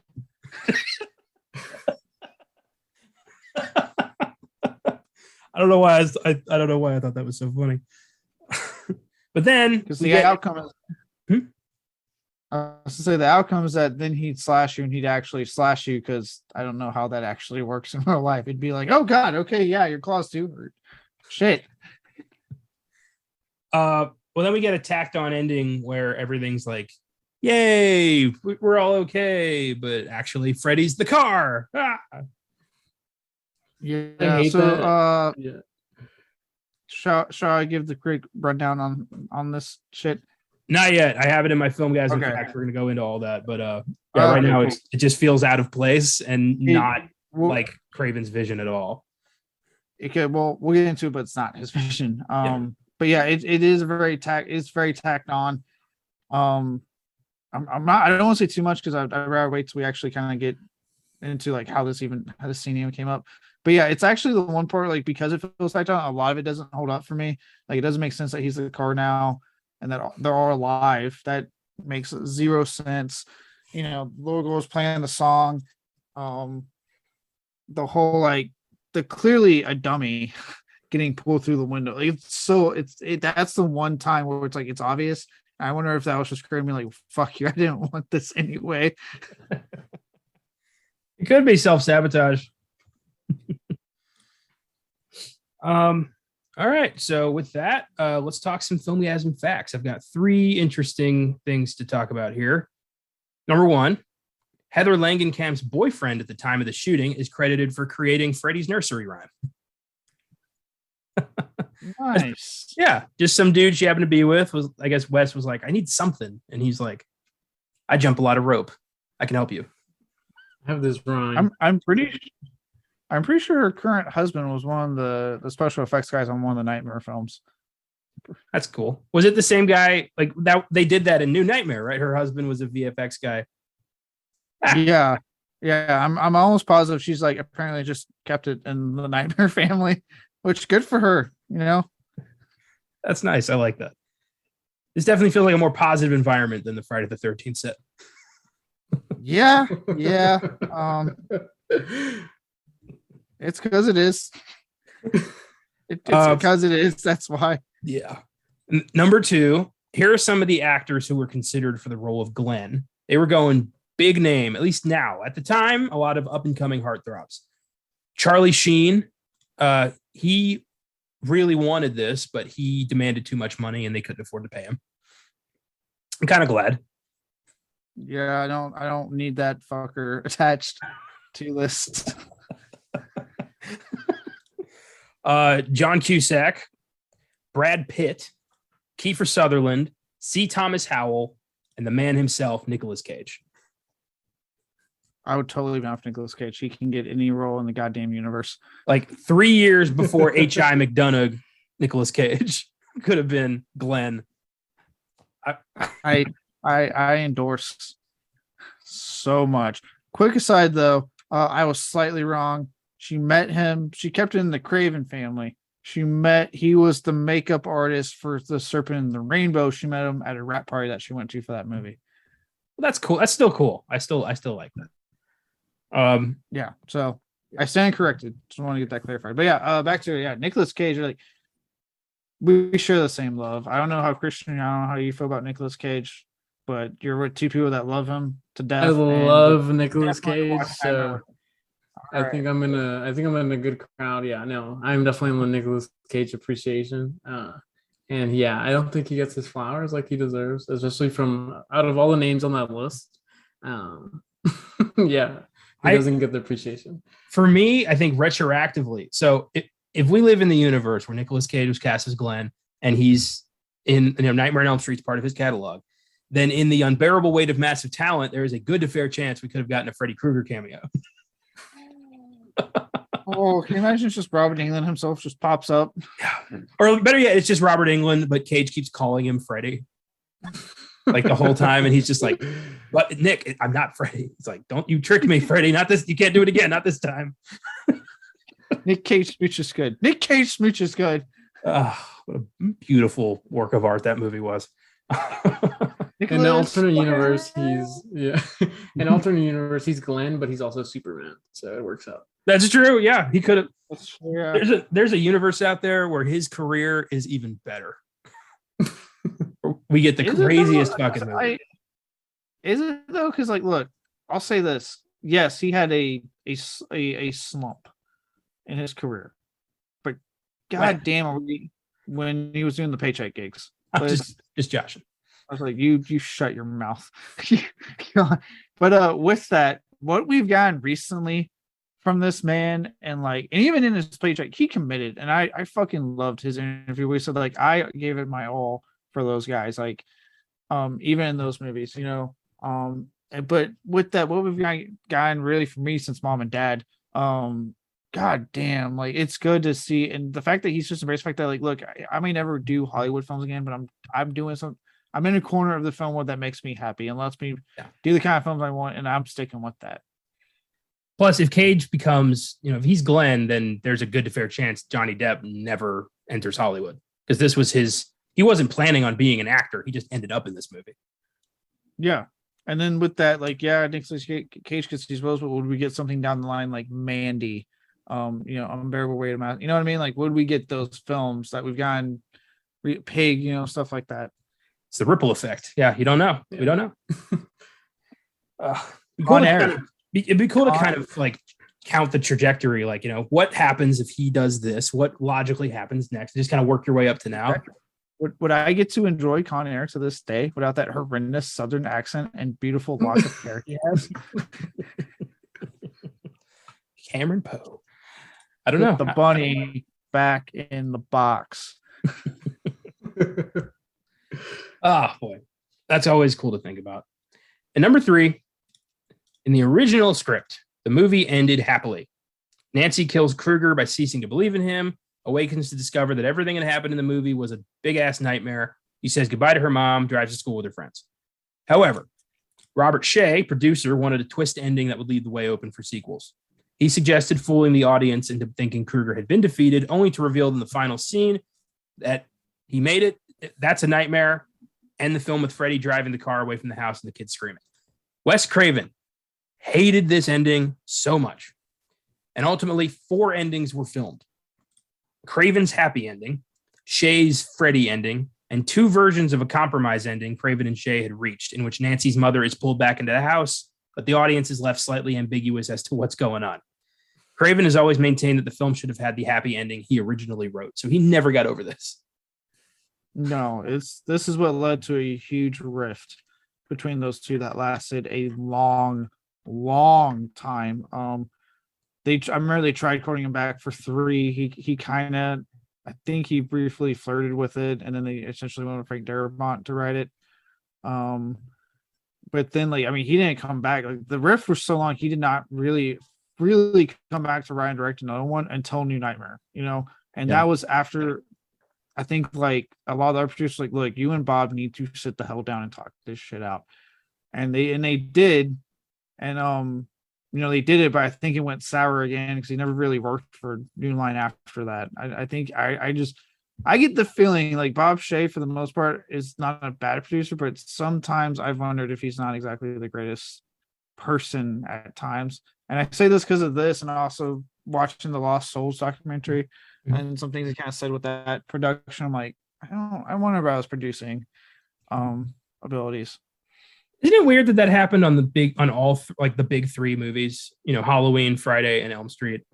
On Halloween you had Carpenter and Mustafa Akkad. On Friday you had Cunningham and Miller, and then on Elm Street you had Craven and Shea. How is it that happened 3 times? Producers, man, they're not movie people. They see money. And they want to keep going. And I'm sure what Shea saw was Halloween and Friday. Because, Friday, because this was before we got Halloween 4. So he saw Friday come out. He saw what was going on with the slasher stuff. And was like, hey, look, Friday, they're on their 5th, 6th film. They're so a huge hit. There's all these other slashers come out. Let's put a twist ending so then we can open it up for a franchise. So I actually kind of argue that thanks to the slashers is when studios went from thinking one film only to we can make this shit a franchise. Not saying there weren't series, obviously like James Bond and stuff like that.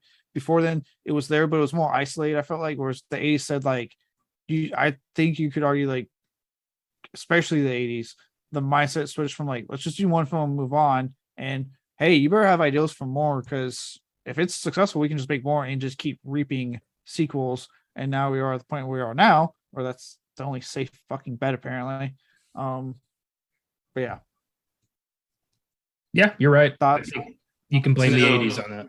I definitely agree. And then you see such the difference between any other installment in the franchise and New Nightmare, and it makes you really wonder if Wes Craven, let's say he was a sellout, but he still kept his artistic sort of really desire to make a good film, how that franchise would have looked if he was attached to Well, watch the Scream franchise. That's a franchise that they let him have his artistic vision, and look how much that's lasted and how the quality stayed consistent.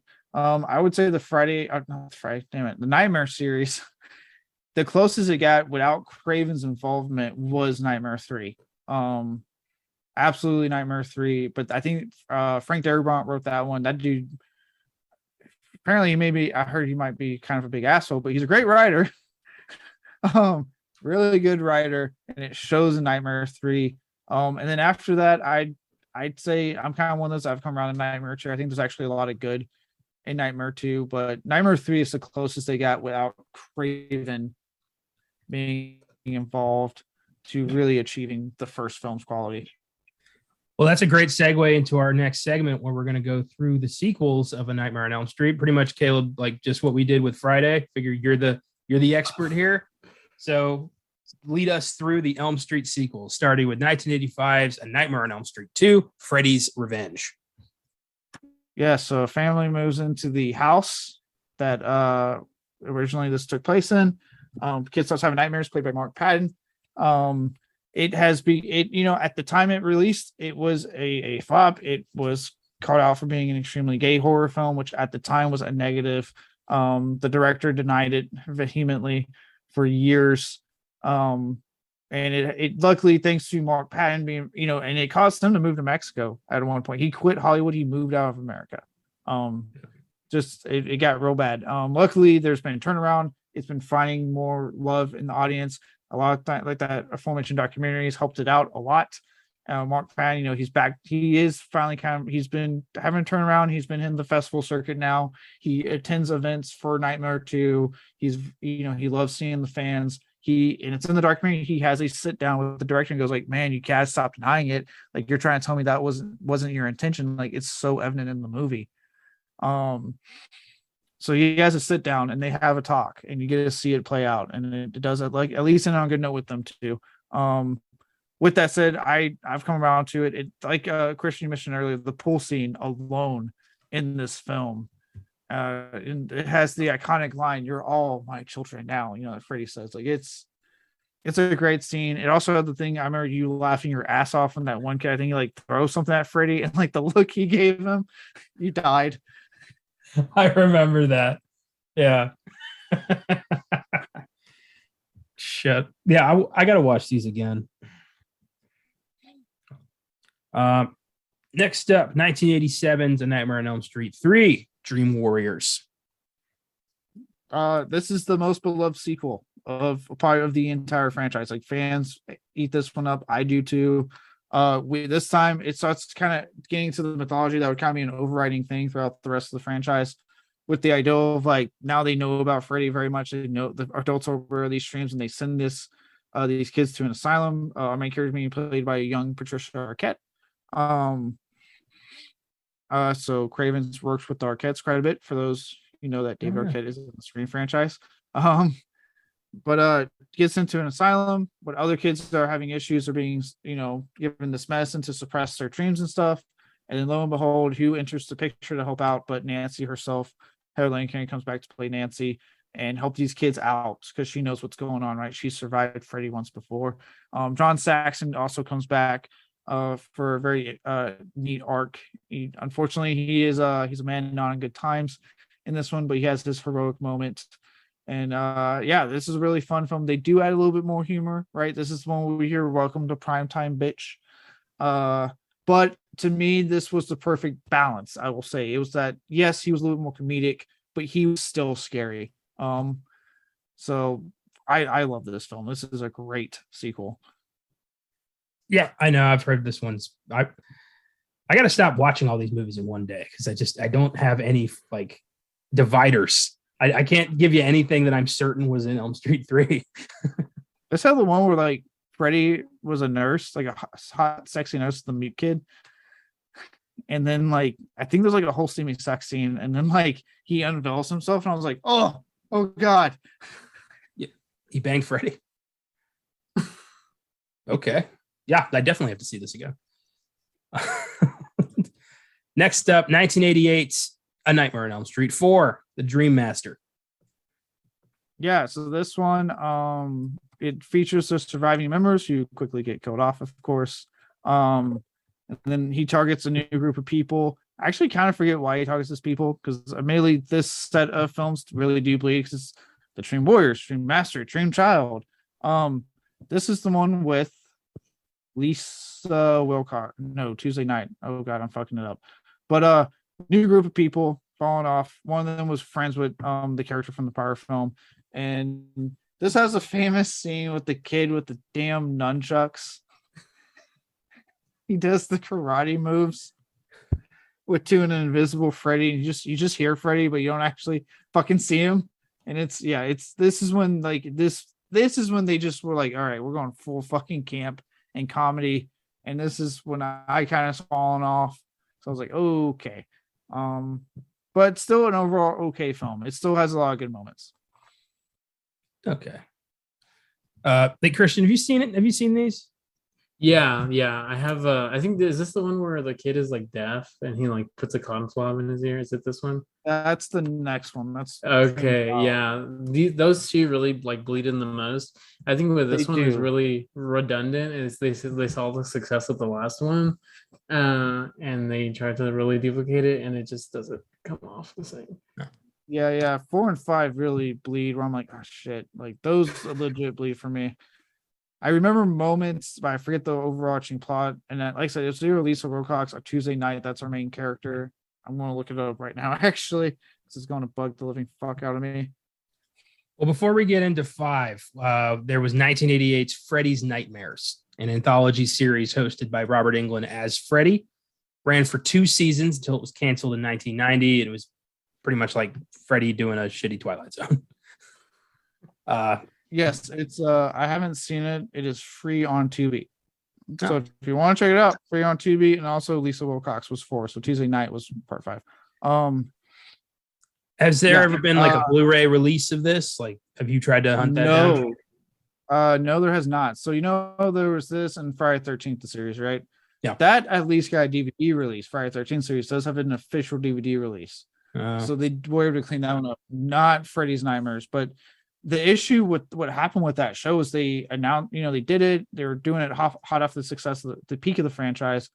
And it, when they put it out real time, it was like late on a Friday night, like late. So no one was watching. And then the studio was like, well, we got to slash your budget. So as it went on, they it was clearly getting cheaper because they kept slashing the budget for the show.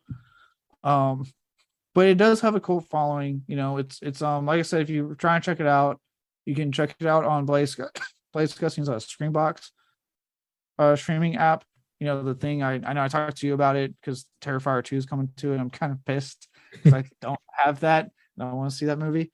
But it's on that, but it's also on Tubi. So if you want to give it a shot, just as like an episode 2, just like I said, if you want to just do the first episode directed by Toby Hooper, it gives you more background on Freddy himself. Do that episode, but it is on Tubi if you want to give it a shot. Yeah, maybe. Speaking of, I might as well just let everyone know, if you have not seen A Nightmare on Elm Street and you would like to, it is currently streaming on Netflix. Just the first one, the remake, and Freddy vs. Jason. Those are the only ones streaming. Yeah. I mean, I have the Blu-ray set, luckily, so. I own a DVD of New Nightmare, and I have a Blu-ray of Freddy vs. Jason. Those are the only Freddy movies I have. I don't have the first one. I don't know why I don't have the first one. I just don't have it. I'm pretty sure I have New Nightmare in Spanish. Oh, right on. Yeah, completely like pirated, but that's something else. The thing about hearing like Robert Englund's voice dubbed in Spanish is funny to me. Oh, Pennywise in Spanish is the best thing ever. If you have never heard it, look up it in Spanish, and it is hilarious. I will do that. 1989's A Nightmare on Elm Street 5, The Dream Child. Yeah, so they did the same thing where they brought the surviving cast members back from the 4th film, mixed them with new people, but this time our main character that was played by Lisa Wilcox, but now it's played by Tuesday Night, hence my confusion, because it's the same character, different actors. The whole Tommy Jarvis thing in Friday 13th. Yeah. She's back, her boyfriend gets her pregnant, and Freddy is trying to basically possess the child to get into the real world. So he targets the child specifically. Like I said, again, it continues to do what the series is doing, is really upping the over-the-top deaths. Like Christian pointed out, there's a comic book death that happens. There's this has the most famous one from it, the cockroach death when he eats her off the fucking pizza or whatever. Yeah, remember she turns to like a cockroach, and yeah, he kills her that way. It has one of the more underrated demented deaths where like that one chick that's anorexic, he forces her to keep fucking eating. It's a kind of a gnarly scene. But like I said, it's not that great either. Why would Freddy want to come permanently into the real world? Wouldn't that make him lose all of his power? I think something about like he would retain his power this way. It was some weird it's when like they were really trying to stretch like the lore. Yeah. Is this really where they go into like his whole mom working at the asylum and they go into it more. 3 brings it up. Like 3 talks about it heavily. But again, I was like, okay, I can live with that. That works. Yeah. But like 4 and 5 is when they're like, all right, because it's when we can tell like we're just doing this with each like coming up with it as each film comes out. And it's like, all right, you're losing me with the lore here. Yeah, this is like the kind of like the whole final boss scene where it's like the kid is like halfway possessed into Freddy and there's like a bunch of snakes and stuff. Yeah. Yeah. And then it's weird. It's okay. Well, wasn't the franchise low point. The first low point was 1991's Freddy's Dead, The Final Nightmare. This film sucks. This is one of the worst films I've sat through on more than one occasion, unfortunately. It literally starts out with like Freddy, mimicking Wicked Witch of the West. We have our John Doe character who we think it's hinted that he's the son of Freddy Krueger, and then it's found out he's not the son of Freddy Krueger. It's this psychologist who's the daughter of Freddy Krueger. They try going down this route with like there's no kids in Springwood, whatever. I don't know why I said Springfield. But there's no kids in the town, and like the people, Roseanne Barr cameos because why not? And Tom Arnold because I guess Roseanne, why not? Oh my god! But America's power couple. The adults are acting weird because there's no more kids because Freddy killed them all or scared them or what the fuck ever. It has some of the worst deaths. This has the fucking power glove death. I remember that. Yeah. I beat my high score. I remember that. Yeah. It does. The only death I actually remotely like is the deaf kid, and he's like messing with sound and stuff, and it's like it like bursts his fucking like that. That was actually pretty cool. I like what he was doing, like how Freddy's like, oh, and like scratching the thing and getting louder stuff. Like, yeah, it's the overtop playful, but there's sort of a side of that dementedness to it that I like. And then this has the fucking final 10-minute 3D demon things that they have to defeat because they are what grant Freddy his power. And it's this movie's stupid. It's so stupid. It's so bad. I'm done talking about it. Okay, fair enough. 1994's Wes Craven's New Nightmare. This is when Craven and Bob Shea temporarily got along, and Craven came back to write and direct this one. And a lot of people call it Scream Before Scream because obviously it has that madness. It was made in the 90s, has that madness to it. Yeah.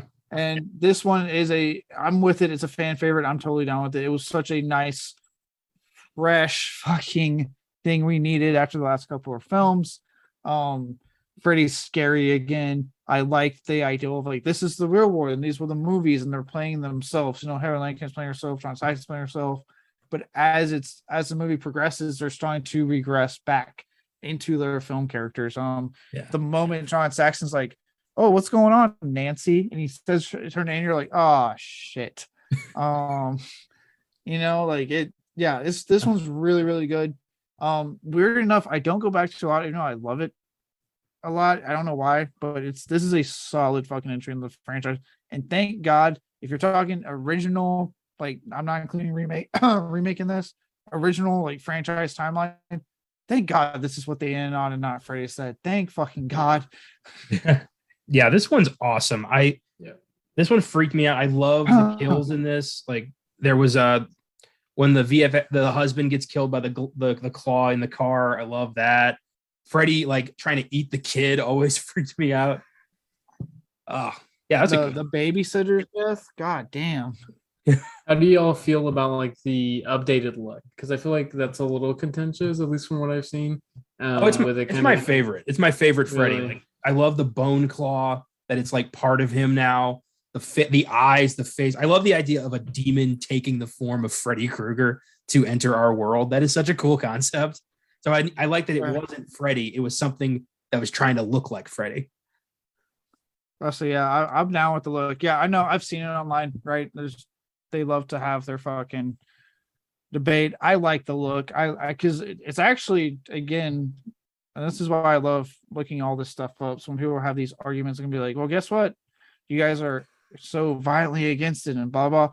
This was the original look Craven intended for Freddy. This is how he originally intended. Really? I didn't know that. This is one of the original designs they had for Freddy. So this is them actually kind of going back to the beginning. Creepy. You think that would have been too much in 1984? You think that would have freaked people out too much? Probably. So I'm just saying, for those who are having the poop, I don't like this looking. This is one of the original designs that he just brought back and decided to go with it because he had that freedom this time. That's cool. I wonder if it was also like, I don't want to think it through too much. Just get one of the old sketches. We'll use that. Probably not. But still, I just love thinking about that. I'm with Craven. I love thinking about people who like these giant moments of artistic like genius, and in reality, they're just like, just pull one out of the file. I think I say because it's Craven, probably not. But if this was like Cunningham, without a doubt, yes. He'd be like, I don't want to do that much work. Just pull up one of those sketches we have laying around. Yeah. I don't want to do a different design every movie. Just go get a fucking, I don't know, hockey mask or something. Funny. That was followed by 2003's Freddy versus Jason, which we talked about last week from Jason's POV. So let's talk about this as a Freddy movie. As a Freddy movie. So on the Freddy side, Freddy, the parents have wisened up and done, like I mentioned, they've done something horrific. They have shipped their kids off to get them drugged and stuff in an asylum. And people have forgotten Freddy Krueger. And as we've established in the franchise, he needs people to remember him. That's how he continues going, is that fear. So it's the idea, and I actually really like how the movie does this. It's the idea that they don't fear him anymore, so he has no power. And the idea is that he has to get his power back. So he invades the dreams of Jason Voorhees, convinces him in a very one-sided arrangement, because only one can talk, to do the killing for him, so people remember him, right? The deaths in his name, people remember him, he gets that power back. But things go sideways because Jason likes to kill quite a bit also. And now he has to change it to, I got to get rid of this motherfucker. And that's when we have the big showdown. Yeah. I wonder if that's how it was pitched. Like you just, like exactly what you just said, because that was a good pitch. Well, I remember they did like a whole weigh-in and everything. And it's like, yeah, we need like the pay-per-view event. And then Robert Englund is like in character talking shit, and it's hilarious. Yeah, I have it. It's on the Blu-ray. It's a special feature of their like WWE event they did, where they like weighed in, and Robert Englund's talking because they're in like Ken Kirzinger is in the Jason outfit, Robert Englund's in his Freddy outfit, and Kirzinger's just standing there stoic and quiet, and Freddy's just talking shit the whole time. Well, Jason doesn't have to talk shit because he is a man of action, as we saw in the movie. Yeah. Oh, that's good. The original ending, like they intended to have Pinhead show up and drag him to hell to like see this through, but they didn't want to have to pay for Pinhead, so they cut that. Cheap bastards, but I mean, I like that they just keep it Freddy versus Jason, but God, that would have been cool. That would have been so cool. The fight was going to be in a cage match in hell with like Ted Bundy and like John Wayne Gacy like watching. Can you imagine, right? Because we live in a world of cinematic universes, and the obviously the fan reception that like things like No Way Home and stuff get, or Endgame, when you finally hear after 11 years Avengers Assemble, right? Yeah. Can you imagine if like they had actually been able to build this thing up and just keep making like this in-universe like horror icon universe, and like let's say we're getting it right, you're in the theater with a crowd, everyone's pumped, and they're doing it, and in the distance you just hear the rev of a chainsaw off screen. And the audience losing their mind as Leatherface enters the picture to fight. And is immediately killed because he's just a fat guy. I think in the world of like fan service, that definitely needs to happen. I think in the point in time we are, I think we can all be adults and recognize, like, okay, no, this is not for everyone. But I think like slasher horror like really deserves that. I would love that, but that would require multi-studio cooperation. And nope. Yeah. It's never going to happen, but yeah, I would say like of any subgenre that deserves it, it's the slasher subgenre because it's the main subgenre. Like I think up there like horror comedies and stuff like that, right? But they're asking for you to go see it with a big audience and just have a good time. Turn your brain off, have a good time, enjoy these over the top. Enjoy your icons doing what they do. You know, everyone's smiling and laughing. So if any subgenre should do it in horror, it's like it should be slasher. But like you said, so many different studios own different things that's never going to happen. But it's a cool pipe dream to think about, especially in my head, because I would lose my shit if I watched Freddy versus Jason. Like crowd theater, you just hear a chainsaw on the off screen. I'm like, well, thankfully we've got like comics. We can see like Batman versus Alien and shit like that. So we get that, and that's always yeah. nice. Yeah, and we did get Freddy versus Jason versus Ash, but for some reason they let it go out of print, which still pisses me off to this day. Unless you're like what you did and you pay $150, so shut your goddamn mouth. Most of us don't get the joy of it. I stumbled onto a copy of Freddy versus Jason versus Ash at Half Price Books in Round Rock, and I didn't have money for it at the time, so I waited. And then like 6 months later, I went back and they still had it. And I was like, I'll take one, please. And I walked out and I was so happy. You know what? I got happy recently because for my Fangoria subscription, they call it volume 2, right? Issue, blah, blah, blah, because it's the revival of the magazine. Mm-hmm. I subscribed too late and never got in on that first issue. So I have 2 through the current one. It's bugging me, but because on eBay, people in America are assholes and charge over $100. Like, what's out of print? Like, fuck you. I recently found one over in the UK for the Great British pounds of 67 pounds, which I did the math was below 100 American dollars. And even with the added $15 shipping and handling, still below $100. Got it in the mail this week. So now I have the complete set. Nice. And I'm so happy. Awesome. That's good to hear. Yeah. Now for some, I get it. I understand your happiness. Now for some bad news. 2010's A Nightmare on Elm Street, the remake. Oh, god damn it. Okay. So like I said, Platinum Dunes was on a high because they were like, dude, we gave you Texas Chainsaw Massacre. We gave you Friday the 13th. Guess what we're doing next? Not Halloween. Rob Zombie beat us. Nightmare on Elm Street. I wasn't expecting to laugh as you were drinking. But so they gave us Nightmare on Elm Street. But then they went, we're not working with Wes Craven. I was like, you fucking morons. And what we got was a terribly written, terribly directed movie with the I won't say that. Kyle Gardner, I won't shit on that guy. He's been a guy I've watched in the horror ward since I was a kid. I really like him. This was not a good pick for him. He does try though. And like I said, I'm not on the positive side. I'm not taking anything away from Jackie Earle Haley's performance. I think his performance is great. I'm tired of people saying he's shit. I'm like, no, his writing was shit. He was good. Give respect where respect's due, goddammit. Or credit where credit's due. With that said, this is horrendously written. From the micro naps that they don't make sense. Like I said, the whole he is a child molester. Maybe he is. We don't.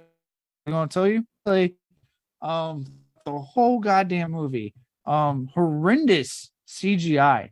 Like effects in '84 hold up, and the effects in 2010 don't. And then Rooney got, or as people like to call her in this movie, Snoozy Mara, because she is sleepwalking this thing because apparently she hates horror films. She made that explicitly known since the film's release that she doesn't understand the love for horror films. She hates them. She doesn't know why people watch them. And you know what, Rooney Mara, go yourself. Don't pick this movie then Ian. Pick something else you wanted to be in at the time. True. And this bombed, and that's the last we've seen of Freddy in quite some time. I saw Jackie Earle Haley at a comedy show.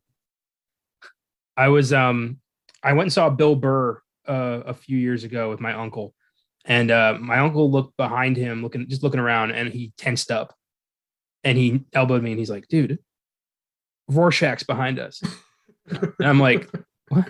And so I casually was like, looking at the bar, and I looked behind me, and I'm like, "Holy shit, Jackie Earle Haley's sitting behind us." And I didn't say anything because I'm like, he probably doesn't want to be bothered. He's having a night out, but I was like, "Holy shit!" Rorschach, Freddy Krueger was near me at a comedy show, so I was like, "Cool." So I've held on to that. I would personally, if I might be like, "Hey, look, I know the movie was a great, man, but I really like your performance in Nightmare on Elm Street," because I really like what he does, and I really hate that the fan base was so fucking like, it's not Robert Englund and blah. And I'm like, he can't play it after so long, guys. Like, and I get it. And I know I talked about it earlier, yes, he is tied to this character. He is iconic as this character. He's really good in this character. But like calm down, like let someone else take a stab at it. And I really do think Jackie Earle Haley did a great job. He just wasn't handing a good script. I think a lot of his dialogue was actually pretty good. The way he delivered it was really good and creepy. I just think his makeup effect looked like shit. And yeah.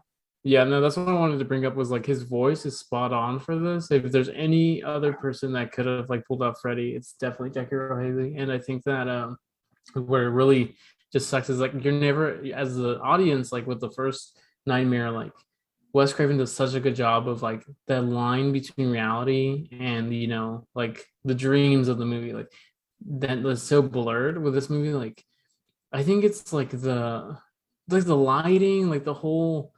It's very much that same like horror movie remake lighting and sort of feel that it just feels like a cash cow, especially with like the effects. Like you're not able to, whether it's like, as much as Freddy is like him just existing and his interactions with the characters makes the first Nightmare, like the effects in the background really sells you.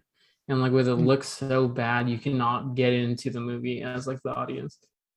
Yeah. And like there's plenty of the lines I do remember from Jackie Earle Haley that I like a lot. There's like the whole thing where like he tells the guy like, when we disconnect your head from your body, you have like this much time still alive, which means we have 5 minutes to play. And then the way he draws it out and does the laugh, it's fucking creepy. The whole supermarket scene when she has her micro nap, as they kept fucking calling it. God, it really bugs me, the micro nap thing. It was like, you don't need to explain this, just god damn it. But when he comes up and he swipes the shit off the counter and he looks and he goes, "Wake up!" like really loud. Like the guy is going for it, and I will not. I stand by it. I defend the hill that is Jackie Earle Haley in this film. He goes for it and he delivers. He keeps ending up giving amazing performances in movies that aren't very well received, and that's a damn shame because he's a very talented actor. I love his work. And I want to see him in more. Yeah. But yeah, like you said, everything unfortunately around him is terrible. And like I said, Rooney Mara's made it very clear she is not a horror movie fan at all. And she's married to Joaquin Phoenix. That's got to be a weird ass family. So weird. Oh God. Well, don't want to think about that too long. But yeah, because she you can tell she's not trying in this movie. And I'm like, look, I don't care if you don't like horror films. And actually this is timely because everyone's taking Ethan Hawke's fucking comment out of context that he said today. But yeah, I don't know if you've saw that headline today at all, either one of you.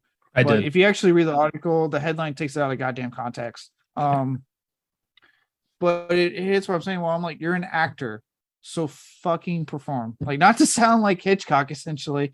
Dance for me, monkey, job. dance. Just you're paid to act, so do your damn job and act. Don't snooze your way through it and then make it boring for me to watch. Like, that's why I say, like, why do you think I'm defending Jackie Earle Haley so much? Because he did his job. He acted. He gave it his all, because of it, I walked away going, hey, he was a bright spot in this movie. So yeah, for those of you who don't know the whole Ethan Hawke thing, apparently, like, you might be seeing headlines that go, he only did Moon Knight to put food on the table.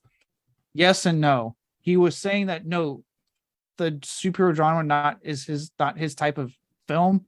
It's not his bag. but he is an actor that you know this is a job that's put a roof over his head, like he said, food on his table. And so, you know, he was like, hey, let me play in that sandbox for a little bit and give it a shot. I guess That's all it was. You tell me Ethan Hawke's the only actor in the MCU to take a gig for the money? Tell me Robert Redford was there for the artistic expression. Come on. Yeah. And it's like, guys, why are we even say, like, he did really good again, right? Yeah, it's not his bag, but I'm just saying he did his fucking job. He acted and gave me a really good villain in Moon Knight. And he said that he had a very he had a very good experience doing that, and he was proud of it. So just fucking, what happened to the Marvel fandom, man? They got so goddamn toxic. What happened? Yeah. If anything, the only thing that made me roll my eyes and that when I read the article was when he claimed his 10-year-old went, Dad, what would Paul do? I'm like, okay, there's no way you're fucking 10-year-old that insightful, dude. Like, shut the fuck up.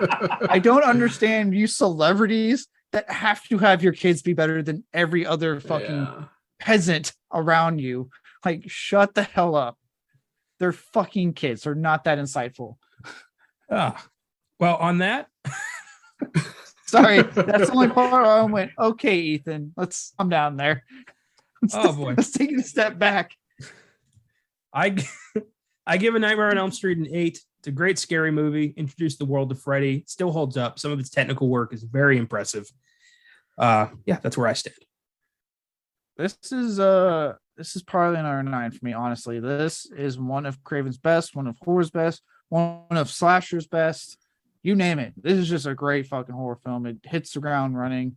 And honestly, I'll be straight. The only thing holding you back from a perfect 10 is the goddamn tacked on ending. So thank you, Bob Shea, for that one.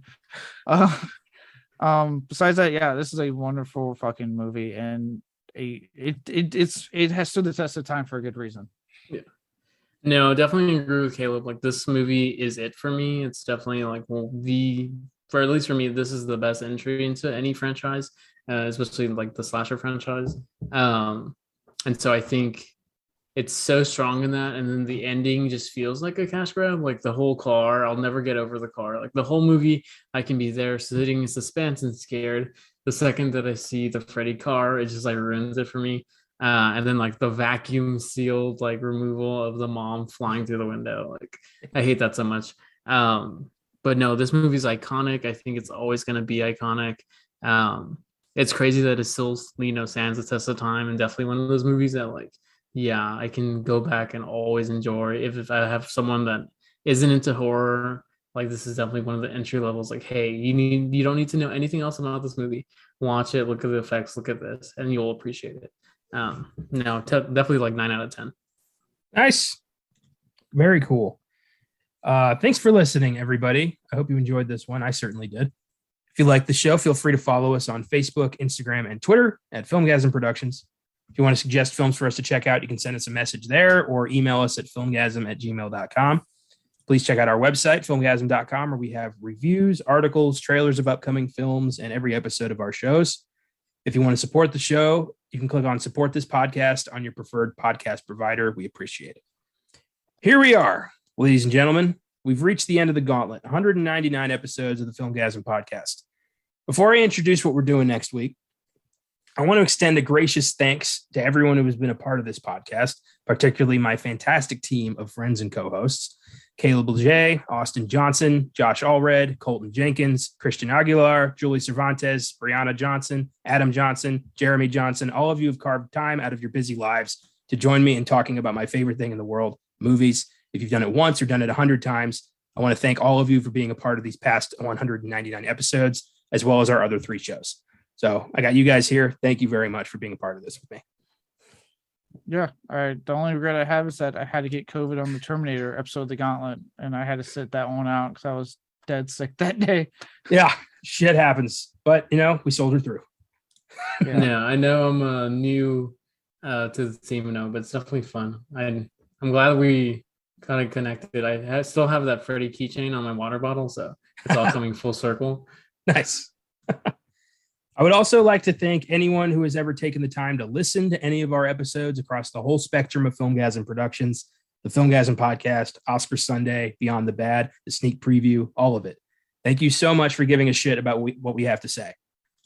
So here we are. Now to celebrate 200 episodes, we tossed around a lot of ideas. We wanted a movie that was big enough, strong enough, epic enough to warrant a 200 episode placement. So, like the sexual tyrannosaurs that we are, we went with a movie that needs no introduction. A squad of commandos are sent to South America to take down Russian-backed guerrilla insurgents. What they find is an intergalactic hunter who has come to hunt the most dangerous game. The same week that the 5th film in this franchise, Prey, comes to Hulu, on our 200th episode, we are diving into Predator. Damn, it feels good to say that. I can't wait. I know I was talking about it earlier. I just ordered the 4K set that has all the films in the series. So I'm looking forward to getting that. And because my Blu-ray is like an old Blu-ray, I've had it for a long time. So I'm happy to see this film again and revisit it in 4K, see how beautiful it looks. This is one of Schwarzenegger's best fucking films.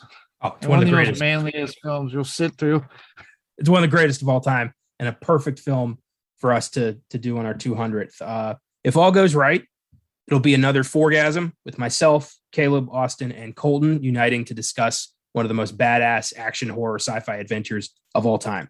I really wish Josh could be here too, but timing was against us. We can't exactly hold off the 200th episode till he gets back. Sorry. Yeah, he's facing what I faced in 2020/2021, which is a little thing called deployment. Only brief where I get the whole team. There's always one person away for an extended period of time. It sucks. We are defending the country for you. All right. We're defending the freedom to do this podcast. And I can't keep a straight face going down this route. Oh, yeah. I was about to be like, you really? Is that we really going there? Oh my God. You're all that stands between us and communism. Thank me for my service. God damn it. Oh boy. Join us next week for Predator and to celebrate 200 episodes. It's going to be so much fun. Also, don't miss Endless Love on Fridays Beyond the Bad and Who Framed Roger Rabbit on Oscar Sunday. In the meantime, remember that dreams can't hurt you except when they can, and keep watching movies.